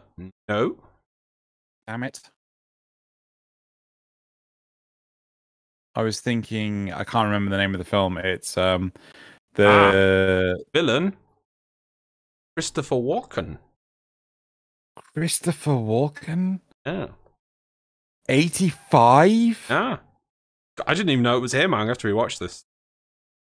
Is it set in like the 1920s, which is like the time that both Dick Tracy and... No. It's more 1990s.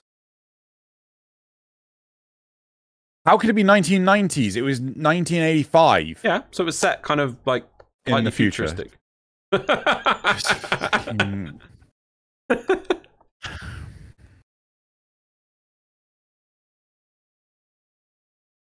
Trying to think. Christopher Walken was the bad guy, slightly futuristic.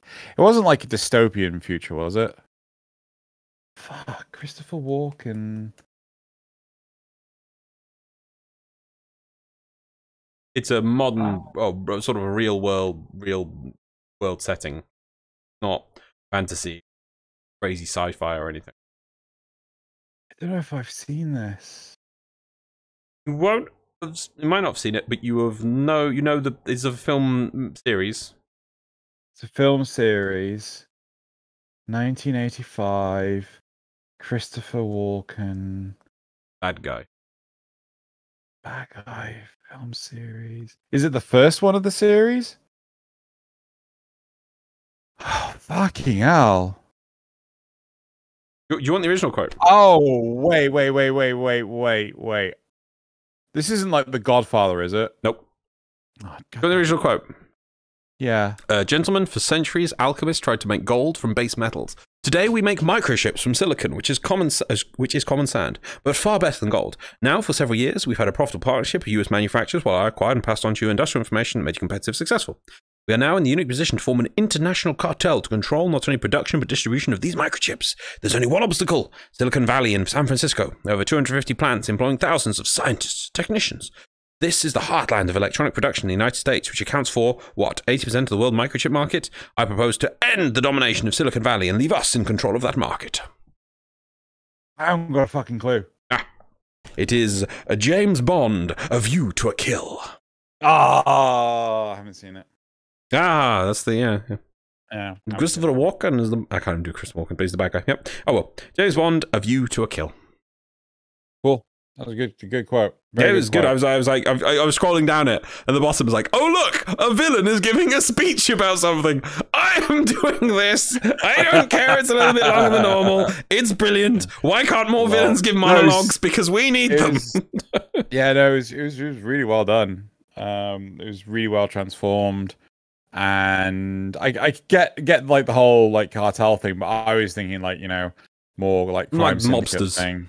Yeah. That's because there's the word syndicate and cartel. Yeah. Like, well, yeah, that was an excellent quote. that's it for this episode. Loz is going to hit the end screen now. I was kind of hoping he would earlier, but you know, buttons. I was checking if Christopher Walken and who did you say it was? The person you thought it might be. In the Liam Neeson. Yes, Liam Neeson. I was like, I didn't know. I was like, who is this bad guy? It might be a young Liam Neeson. No, Liam Neeson is he was the good guy in The Shadow. He wasn't the bad guy. But I think it also had like one of the Baldwin brothers in it. I'm not entirely sure. But yeah, fun times. Fun times. Also, Patreon supporters, you guys are awesome. Yes, very good names. Many good names. Beating this week's service unavailable, clearly. Yep. Right. Beating it with a stick. Beat him with a stick. Okay. Well, on that note, we are closing the show. So bye, everyone, and see you next week. Bye.